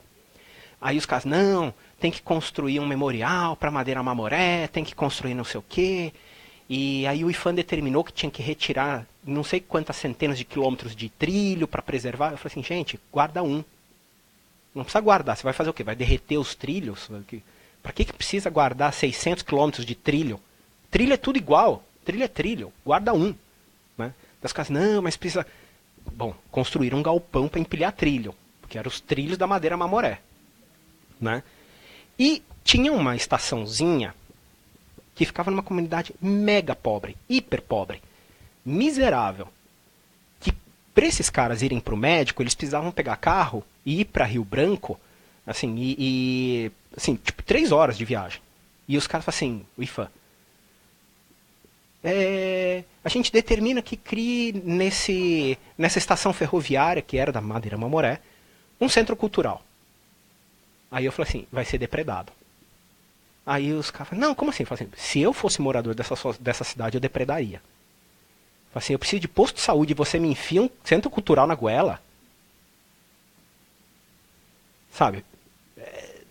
Então, aí o que eu falei? Musealiza o prédio, guarda as características, faz insere, recupera a história do prédio e põe lá dentro uma merda de um centro de saúde com uma área de computação, uma sala de aula, seja lá o que for, alguma coisa que seja útil para essa comunidade. Então, mas por quê? Porque nossos técnicos têm uma visão elitista de cultura. Eles falam assim, terráqueos, né? Cheguei. Né? Levem-me ao seu líder. Né? Assim, o herói civilizador. Os nossos acadêmicos têm uma síndrome, eu brinco, né? A síndrome do Fernão Cortés, né? Assim, o cara chegou, né? Põe o Bacamarte assim, cheguei, selvagens. Né? Então, não é assim que funciona. Compreender o patrimônio não significa que as pessoas precisam comprar a minha visão, seja de patrimônio, de bem cultural, seja lá do que for. Né? Então, as discussões sobre museu de território e a relação com comunidade é sempre tenso, é sempre difícil, implica em muito tempo de conversa, muito tempo de diálogo, de negociação, e enfim. Mas, como diria o Churchill, né, sobre democracia, né, é o pior sistema que a gente tem, tirando todos os outros. Né? Então, na ausência de coisa melhor, é o que a gente entende como mais justo.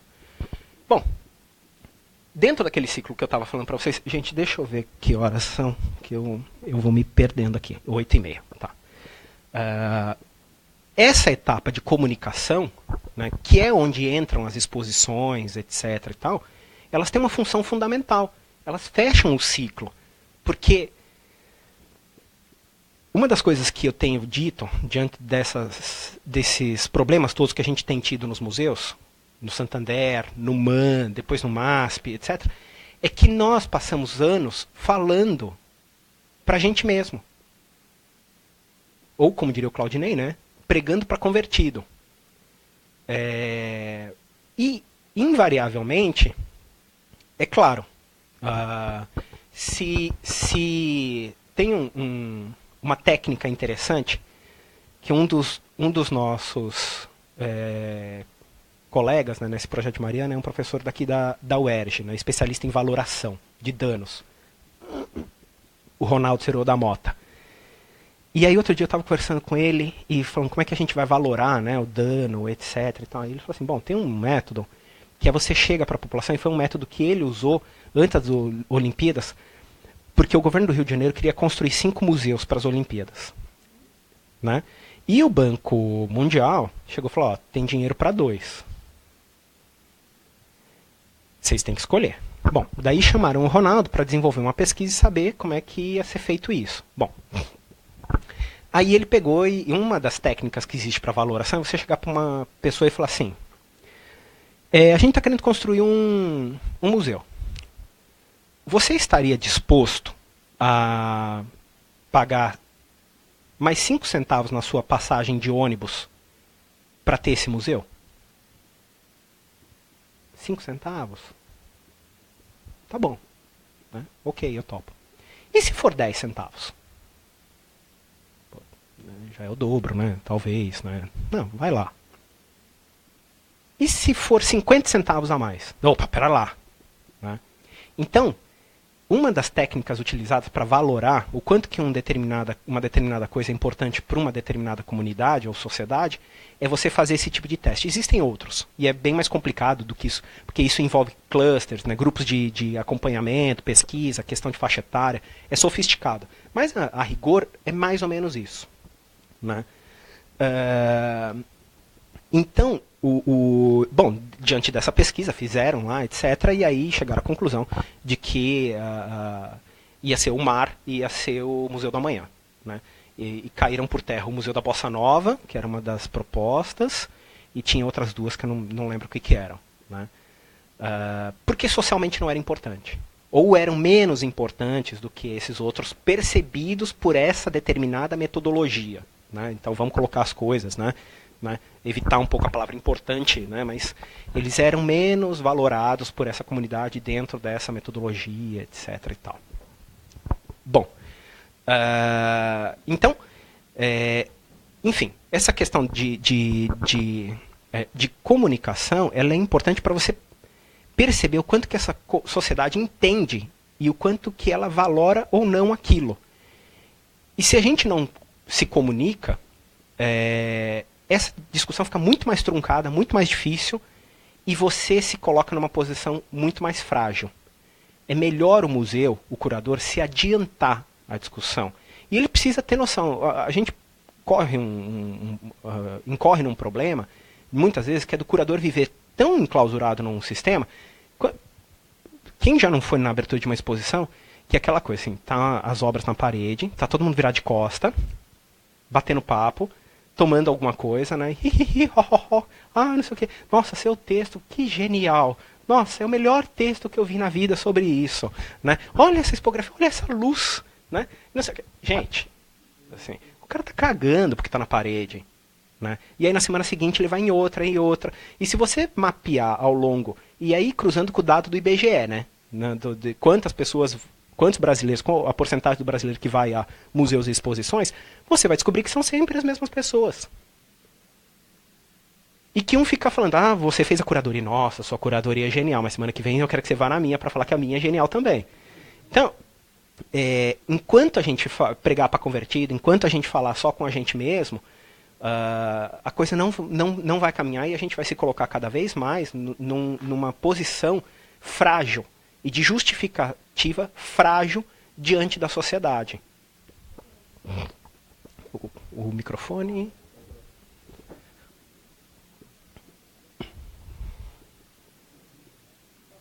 Tem que ligar. Para cima. Isso. Não, para cima. Isso. Oi. Ah, tá. Só porque você puxou esse gatilho sobre a questão do Santander, enfim. O que eu acho que todo mundo que trabalha com cultura percebeu é que existiam questões superadas na arte já há muito tempo, mas que foram superadas para quem, né? Porque muita gente estava pensando sobre aquilo, sobre esses ícones e sobre o que estava na exposição, a partir de recortes, tudo bem, mas naquele primeiro momento. Gente que nunca foi a uma exposição, mas mesmo assim. E eu pensei, cara, questões que estão superadas desde o Renascimento, mas para quem também? Quem frequenta?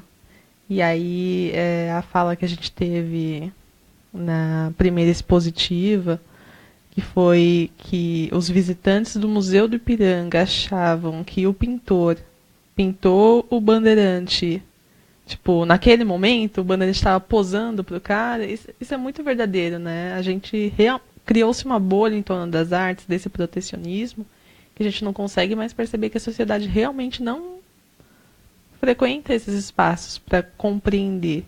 E aí você acha o quê? Que esse acesso à internet, ele facilita, ele cria mais bolhas a partir da sua vivência. O que você acha disso? Eu acompanho... bom, primeiro, você tem total razão nisso, né? E é o que eu falei, né? A gente não tem uma sociedade pronta, né? Coisas que a gente acha que estão superadas não estão superadas, né? E elas voltam como fantasmas, né? E quando você não supera para valer, ela volta como fantasma, o que é pior ainda. Então, assim, eu acompanho... dar um exemplo bem prático, né? E saindo um pouco dessa questão de costumes, né? Saindo dessa questão de religiosidade, sexualidade, indo para uma outra dimensão. Bom, quando o Museu do Ipiranga fechou há 4 anos, por conta de um problema estrutural no telhado, etc. e tal, teve uma grita enorme no estado de São Paulo. Que absurdo! Incompetentes! Seus irresponsáveis! Não sei o quê. Bom, o museu está apanhando há 4 anos. Assim, não tem uma pessoa... Outro dia eu fui no pediatra do meu filho, né? Aí terminou a consulta, aí o Jair vira para mim, e aí o museu, quando é que reabre? Assim, então, assim, virou um negócio chato, né? Assim, você tá na festinha de criança, tá na escola, reunião com a diretora do colégio, assim, os caras perguntam. É que nem a gente brinca, né? Fala assim, tem 2 tipos de pessoas, né? Tem os seus amigos e os que perguntam da sua tese, né? Então, então a gente tá na Berlinda. Né? E todo 7 de setembro as matérias bombam em São Paulo. Metade das matérias é falando sobre o 7 de setembro, etc, etc. E a outra metade da matéria é metendo pau no museu porque está fechado. Né? 7 de setembro, vocês não fazem ideia do que é aquilo no Parque do Ipiranga. No último 7 de setembro, com o museu fechado, a gente teve acho que 300 ou 400 mil pessoas no parque. Assim, tanto que a gente estava discutindo sobre a reabertura do museu. Aí falou assim, quando é que a gente vai fazer a reabertura? Aí na reunião, né, com a equipe toda, alguém pegou e falou assim, a gente podia fazer a abertura no 7 de setembro. Já pensou que genial? 200 anos da independência, a gente reabre o museu, moderno, não sei o quê. Tarana. Alguém falou assim, cara, assim, vai ter morte aqui. Assim, tipo, se com o museu fechado junta 300 mil pessoas, vai virar micareta isso aqui, vai virar carnaval de rua.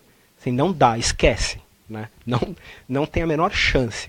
Então tem uma relação meio complicada com isso. Então eu acompanho, por exemplo, nas redes sociais, o que as pessoas vão falando sobre o museu. Né? E a população,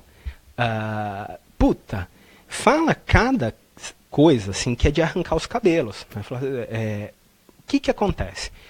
Restaurar um museu que é num prédio histórico, que é tombado pelo governo federal, estadual e municipal, que foi pensado para um outro uso, e adequar isso para uma legislação contemporânea que tem uma série de restrições e exigências não é uma coisa fácil. Por exemplo, o museu até hoje não tem um elevador de acessibilidade, não é porque o museu não quis colocar, é porque os órgãos de patrimônio não chegaram a uma conclusão de onde ia colocar o elevador. Um órgão autorizou colocar no salão, o outro autorizou colocar no fundo, o outro autorizou colocar do lado. E eles não querem conversar. Não queriam, né? Agora estão obrigados a conversar por conta do... Né, botaram o bode na sala, então agora tem que conversar. Então, e as informações, e a notícia que chega na imprensa sempre é: o museu não está fazendo nada. Não está fazendo nada, 4 anos depois não foi feito nada, 4 anos aqui não foi feito nada. E é mentira. É mentira isso. Né? Como diria o amigo lá do norte, né? Fake news. Né? Então, assim, é mentira, não é isso. Assim, foi feito muita coisa. É um projeto gigantesco que envolve um orçamento de 120 milhões de reais. Não é uma coisa que você tem em qualquer lugar. Na pior crise econômica da história do país, numa crise política profunda, na qual você não sabe quem é que vai estar governando daqui 6 meses. Enfim, é uma encrenca gigantesca dentro de uma crise universitária também. Mas as pessoas... Então, assim, a internet é uma bolha. O grosso das coisas acontece fora da internet ainda. É uma ilusão a gente achar que a internet resolve tudo, etc. Mas ela é uma ferramenta importante. E os museus vão ter que cada vez mais aprender a trabalhar com elas. E a gente ainda não sabe trabalhar muito bem com elas.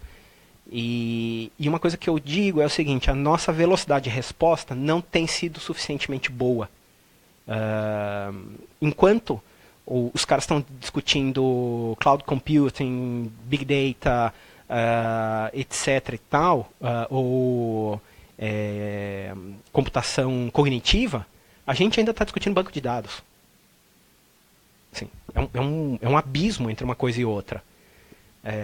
Porque a gente aprender a trabalhar com esses dados também, e esses dados eles são fornecidos na sua grande maioria pela internet, possibilita que a gente tenha uma atuação melhor na sociedade, que a gente saiba melhor com quem que a gente está conversando, quem são os meus interlocutores, sejam aqueles odiadores, sejam aqueles amantes da coisa. O problema é que até o surgimento da internet a gente só conversava com o nicho, com a bolha. E hoje continua existindo a bolha, mas a bolha ela está no meio do mundo e todo mundo sabe que a bolha existe. Então por isso que o cara pega e vira e fala assim: vocês são um bando de pervertidos, vocês são um bando de irresponsáveis, não sei o quê. Porque a bolha está ali e a bolha não se comunica e o cara olha do lado de fora, ele também não entende o que está acontecendo dentro da bolha.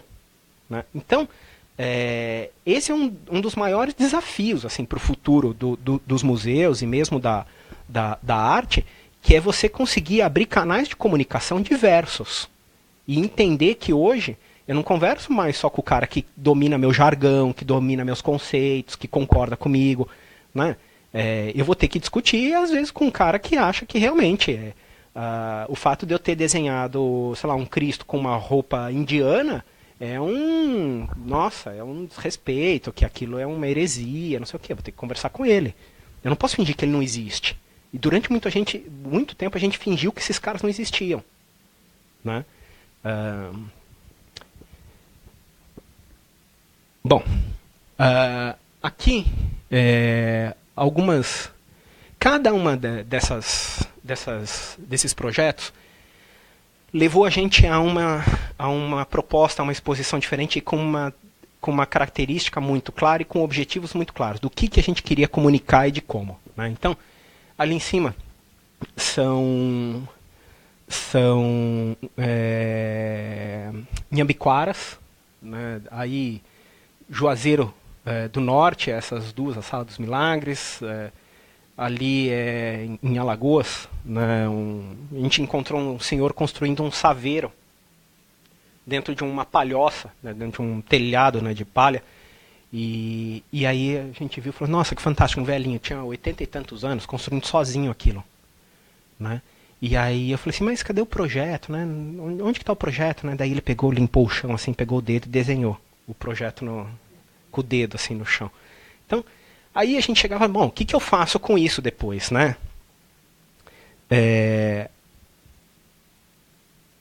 Então, por exemplo, trabalhando no Rio Negro, né, quando eu fui aqui, né, trabalhar no Rio Negro, a primeira coisa que eu fiz foi, bom, eu preciso entender essa Amazônia, eu preciso começar a entender os contatos que foram feitos e os registros, o que foi produzido. Acabei chegando num cara que foi o primeiro naturalista nascido no Brasil mesmo, um baiano chamado Alexandre Rodrigues Ferreira, do final do século XVIII. Esse cara foi mandado pelo Marquês de Pombal mapear durante 7 anos o Rio Negro e o Amazonas e tudo que havia ali. Cidades, populações, elementos que podiam ser aproveitados economicamente, etc. e tal. E ele escreveu um livro chamado Viagem Filosófica ao Rio Negro e Amazonas, aqueles nomes gigantescos, né? Eu nunca tinha ouvido falar dele até então, né? E já estava no doutorado nessa época, né? Mas a gente ouvia falar do Spix e Márcios, Debré, Rugendas, Saint-Hilaire, John Moe e vários outros viajantes, né? E eu nunca tinha ouvido falar desse cara. Eu falei, não é possível, né? Não é possível. Então, a gente montou uma exposição com o acervo da Biblioteca Nacional. Foi a primeira vez que essas gravuras saíram da Biblioteca Nacional. Elas estavam na biblioteca desde a época da produção delas no século XVIII, desde quando a biblioteca foi criada, né, quando ela chegou no Brasil no começo do século XIX. E foi a primeira vez que ela saiu. E a exposição foi justamente para a Caixa Cultural de Salvador, né, que era a cidade natal do Alexandre Rodrigues Ferreira. E foi bacana e foi importante montar esse projeto, porque tinha toda uma geração de pessoas, não só na Bahia, mas de historiadores, que nunca tinham ouvido falar desse cara. E o trabalho que ele fez é uma coisa assim de cair de queixo, assim, de bonito, de importante, de relevante. Então, nesse aspecto, nosso interesse, nosso objetivo era dar luz, né, trazer à luz uma figura importante para a história do território brasileiro, do conhecimento do território brasileiro, e que estava completamente ou profundamente esquecido, né? Aqui um outro projeto que a gente montou, viajando por essas várias regiões, a gente passou a discutir se havia ou não um morar tipicamente brasileiro. Se é permitido falar numa casa brasileira, né? E aí a gente decidiu montar um projeto com os acervos coletados, principalmente fotográfico, né, nessas viagens todas, sobre a diversidade do morar no Brasil. E a gente fez um contraponto, desde da arquitetura vernacular, da mais simples, daquela casa de pau a pique ou da casa de palafita nos rios amazônicos, até a arquitetura moderna, assinada. Então a gente trouxe acervos do Lúcio Costa, do Niemeyer, do Paulo Mendes da Rocha, Rui Otaki, e justamente para discutir como que foi feito ao longo do tempo, como é que ao longo da história se pensou a habitação no Brasil. Até a habitação popular, a gente foi fotografar favela, a gente foi estudar projetos de habitação popular, etc. e tal. Porque era uma discussão que a gente achava que era importante refletir, né? A casa, né, é uma das coisas mais básicas na cultura, né? O lugar que você habita, né, o lugar que você se apropria, né? E a gente queria discutir isso. Esse também foi um outro projeto. Durante uma das pesquisas no Vale do Paraíba, a gente descobriu uma comunidade ceramista de japoneses que fazem cerâmica com forno tradicional, que é o que eles chamam de forno noborigama, né, que é um forno de escada, e que eu também nunca tinha ouvido falar, né? E é uma comunidade importante, que tem uma produção gigantesca, enfim. E aí saiu esse projeto, que também foi para a Bahia.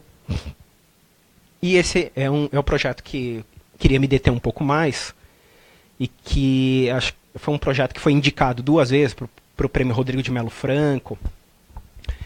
Bom, cidade de São Sebastião, fica no meio do caminho, né, entre Rio e São Paulo, no litoral norte de São Paulo. foi uma cidade que ela começou a ser ocupada logo nos primeiros anos da colonização. E tem uma região, uma pequena enseada, que é conhecida como bairro.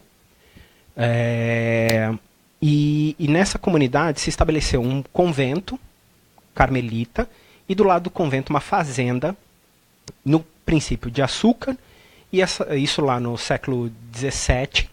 E depois essa fazenda atravessou os séculos, e ela chegou até o começo do século XX, quando ela entrou em completa obsolescência e foi desativada.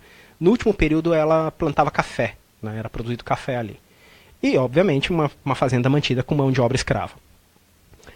Nos últimos 30 anos, um colega, arqueólogo, se dedicou a estudar esse local. E ali, ao redor dessa fazenda, que hoje foi praticamente engolido pela floresta, tem uma comunidade caiçara, que é formada um pouco por remanescentes indígenas, mas uma presença africana muito forte, né, dos últimos escravos que ficaram por ali, ou dos contatos, né, entre os escravos e a população local, etc. E tal. Então, e é uma comunidade caiçara, vive de pesca, e ela cerca esse complexo, né, esse morro onde ficava essa fazenda, né, a fazenda chamada Fazenda de São Francisco. Bom, sim, foi aqui, exato. A primeira montagem foi aqui. E aí o que acontece? O Wagner começou a escavar isso na década de 90, e a coleção que saiu foi fantástica, de material arqueológico, porque ele é muito singular. As cerâmicas, uma quantidade absurda de cerâmica, absurda, e ela encarnava uma mistura de técnicas, né? Então ela tem formato português, naquele fundo chato, mas a técnica de fabricação é indígena, que é de cordelamento, né? Aquela de fazer rolinho, mas a decoração era de matriz africana. As cerâmicas, elas têm reprodução das escarificações das etnias africanas. Putz, e tinha uma história genial ali, né? E esse sítio foi escavado dentro daquela coisa da arqueologia colaborativa, de uma arqueologia social. E a gente pensou na ideia, e a comunidade é muito carente, não tem tratamento de água, não tem tratamento de esgoto. A gente desenhou um projeto cujo objetivo era utilizar o sítio arqueológico para criar um complexo gerido pela própria comunidade, né? Então a ideia era criar um centro de visitação, um museu, preparar a comunidade e depois de 7, 8 anos transferir a gestão para a comunidade.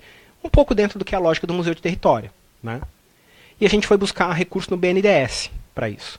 E eu tive uma reunião com um dos diretores do BNDES que foi horrível. Ele virou para mim e falou assim, onde que fica isso? Por que você acha que isso aqui é prioridade?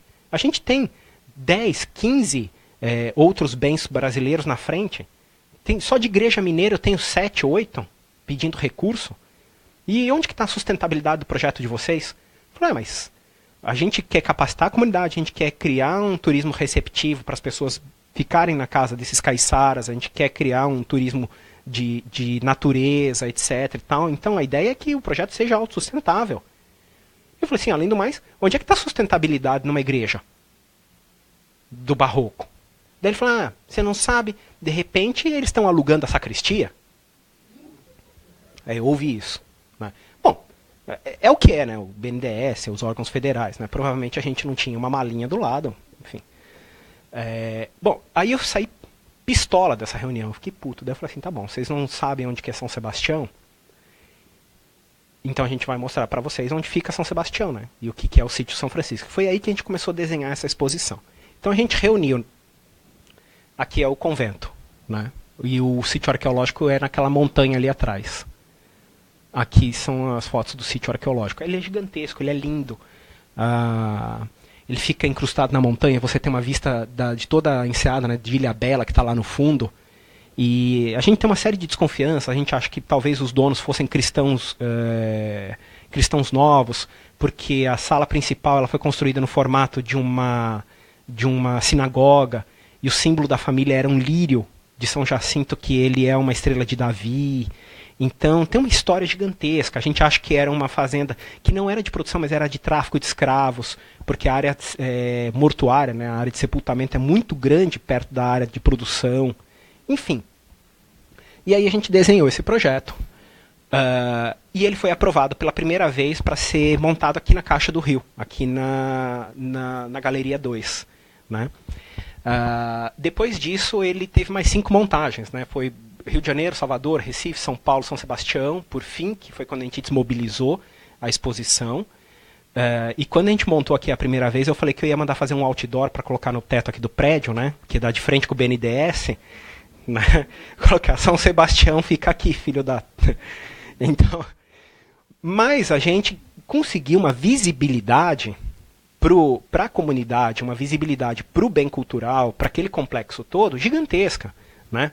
A gente rodou 3.000 catálogos ao longo dessas montagens todas, a quantidade de educadores que foram formados nos programas educativos, né? A resposta da imprensa foi gigantesca, a gente teve mais de 2 milhões de mídia indireta, e um projeto relativamente barato, 370 mil, não é nada para você montar uma exposição. Uma exposição no CCBB custa 14 milhões. 14. Impressionistas custou 14. Só de seguro, acho que foi 7, 8. Né? Sem contar transporte, courrier, etc. e tal. A gente reconstituiu boa parte da coleção arqueológica para poder ir para a exposição. Enfim, e 2 anos seguidos a gente foi indicado para o Prêmio Rodrigo de Melo Franco na categoria de fusão. Mas enfim, é um projeto que deu muitos frutos. Né? Assim, é um projeto longo, ele durou 4 anos itinerando. Né? Aqui a gente está muito escuro, não dá para a gente ver, mas todos esses fragmentos, e a gente fez um processo também dentro da ideia de comunicação, de falar para aquele que não entende, aquele que não conhece a área, de como que era o processo da arqueologia. Então a gente tinha desde o caco até a peça reconstituída em uso, né? Que era para falar, como é que funciona isso, onde é que isso está, como é que o arqueólogo trabalha, por que isso é importante, né? Por que essa cerâmica, como é que essas marcas, e aí a gente levou também para compor a exposição a coleção de fotos, né, que a gente fez ampliações, né, em Voal, do Cristiano Júnior, né, que fotografou escravos aqui no Rio de Janeiro no século XIX. E nas fotos do Cristiano Júnior tem muito destaque para essas escarificações. Né? Então, a gente contou uma história que não era uma história do sítio arqueológico, não era uma história da pesquisa arqueológica, mas era uma história dessa presença dessas marcas, né, da transição, e que hoje, e a exposição terminava com uma foto de um filho de santo durante uma iniciação. Né? Ele todo raspado, né, com as pintas da galinha de Angola, né, pintadas e com escarificações, que são as mesmas escarificações de 400 anos atrás. Né? Então, essa era a história que a gente queria contar. E a exposição toda com luz baixa, e a gente contratou um alabê, né, um tocador de atabaque, que gravou uma trilha, né, que ficava tocando na exposição. Porque a ideia era que as pessoas entrassem na exposição e elas entendessem que aquilo era um espaço sacralizado. Elas estavam discutindo, entrando num universo que exigia respeito e atenção. Né? Não é coisa elitista, falando, não, é apenas uma questão de entender que a gente está discutindo temas, né, que envolvem uma seriedade. Essa era a foto da montagem no Rio, do centro da exposição. Então tinha um busto, né, de um negro com uma escarificação enorme no peito, e aí a gente circundou ele com esses voais. Né? Então pareciam que eram espectros, né, nesse salão. Né? E aí a gente tinha uma outra sala do lado, né, uma área onde ficavam os objetos fálicos, né, porque eles fabricavam todas as panelas com cabos fálicos. Inclusive a gente teve um problema, porque uma visitante aí tentou arrancar um cabo fálico. Né? Daí a monitora ligou, né? O gerente da caixa ligou desesperado para São Paulo. Né? O que eu faço com isso? Né? Porque quebrou, né? Assim, descolou, né? Não quebrou, descolou da peça. Aí eu falei, guarda na gaveta, né? Depois a gente pega, né? Então retira a peça. Mas enfim. Então isso era um exemplo, né, só para a gente concluir, de como a gente pensa esse ciclo curatorial e de como que a curadoria e a exposição elas são importantes, inclusive para a proteção e para democratização do patrimônio brasileiro, que é tanto patrimônio artístico quanto o nosso patrimônio arqueológico, arquitetônico e assim por diante. Pessoal, é isso, falei demais. Né? Obrigado.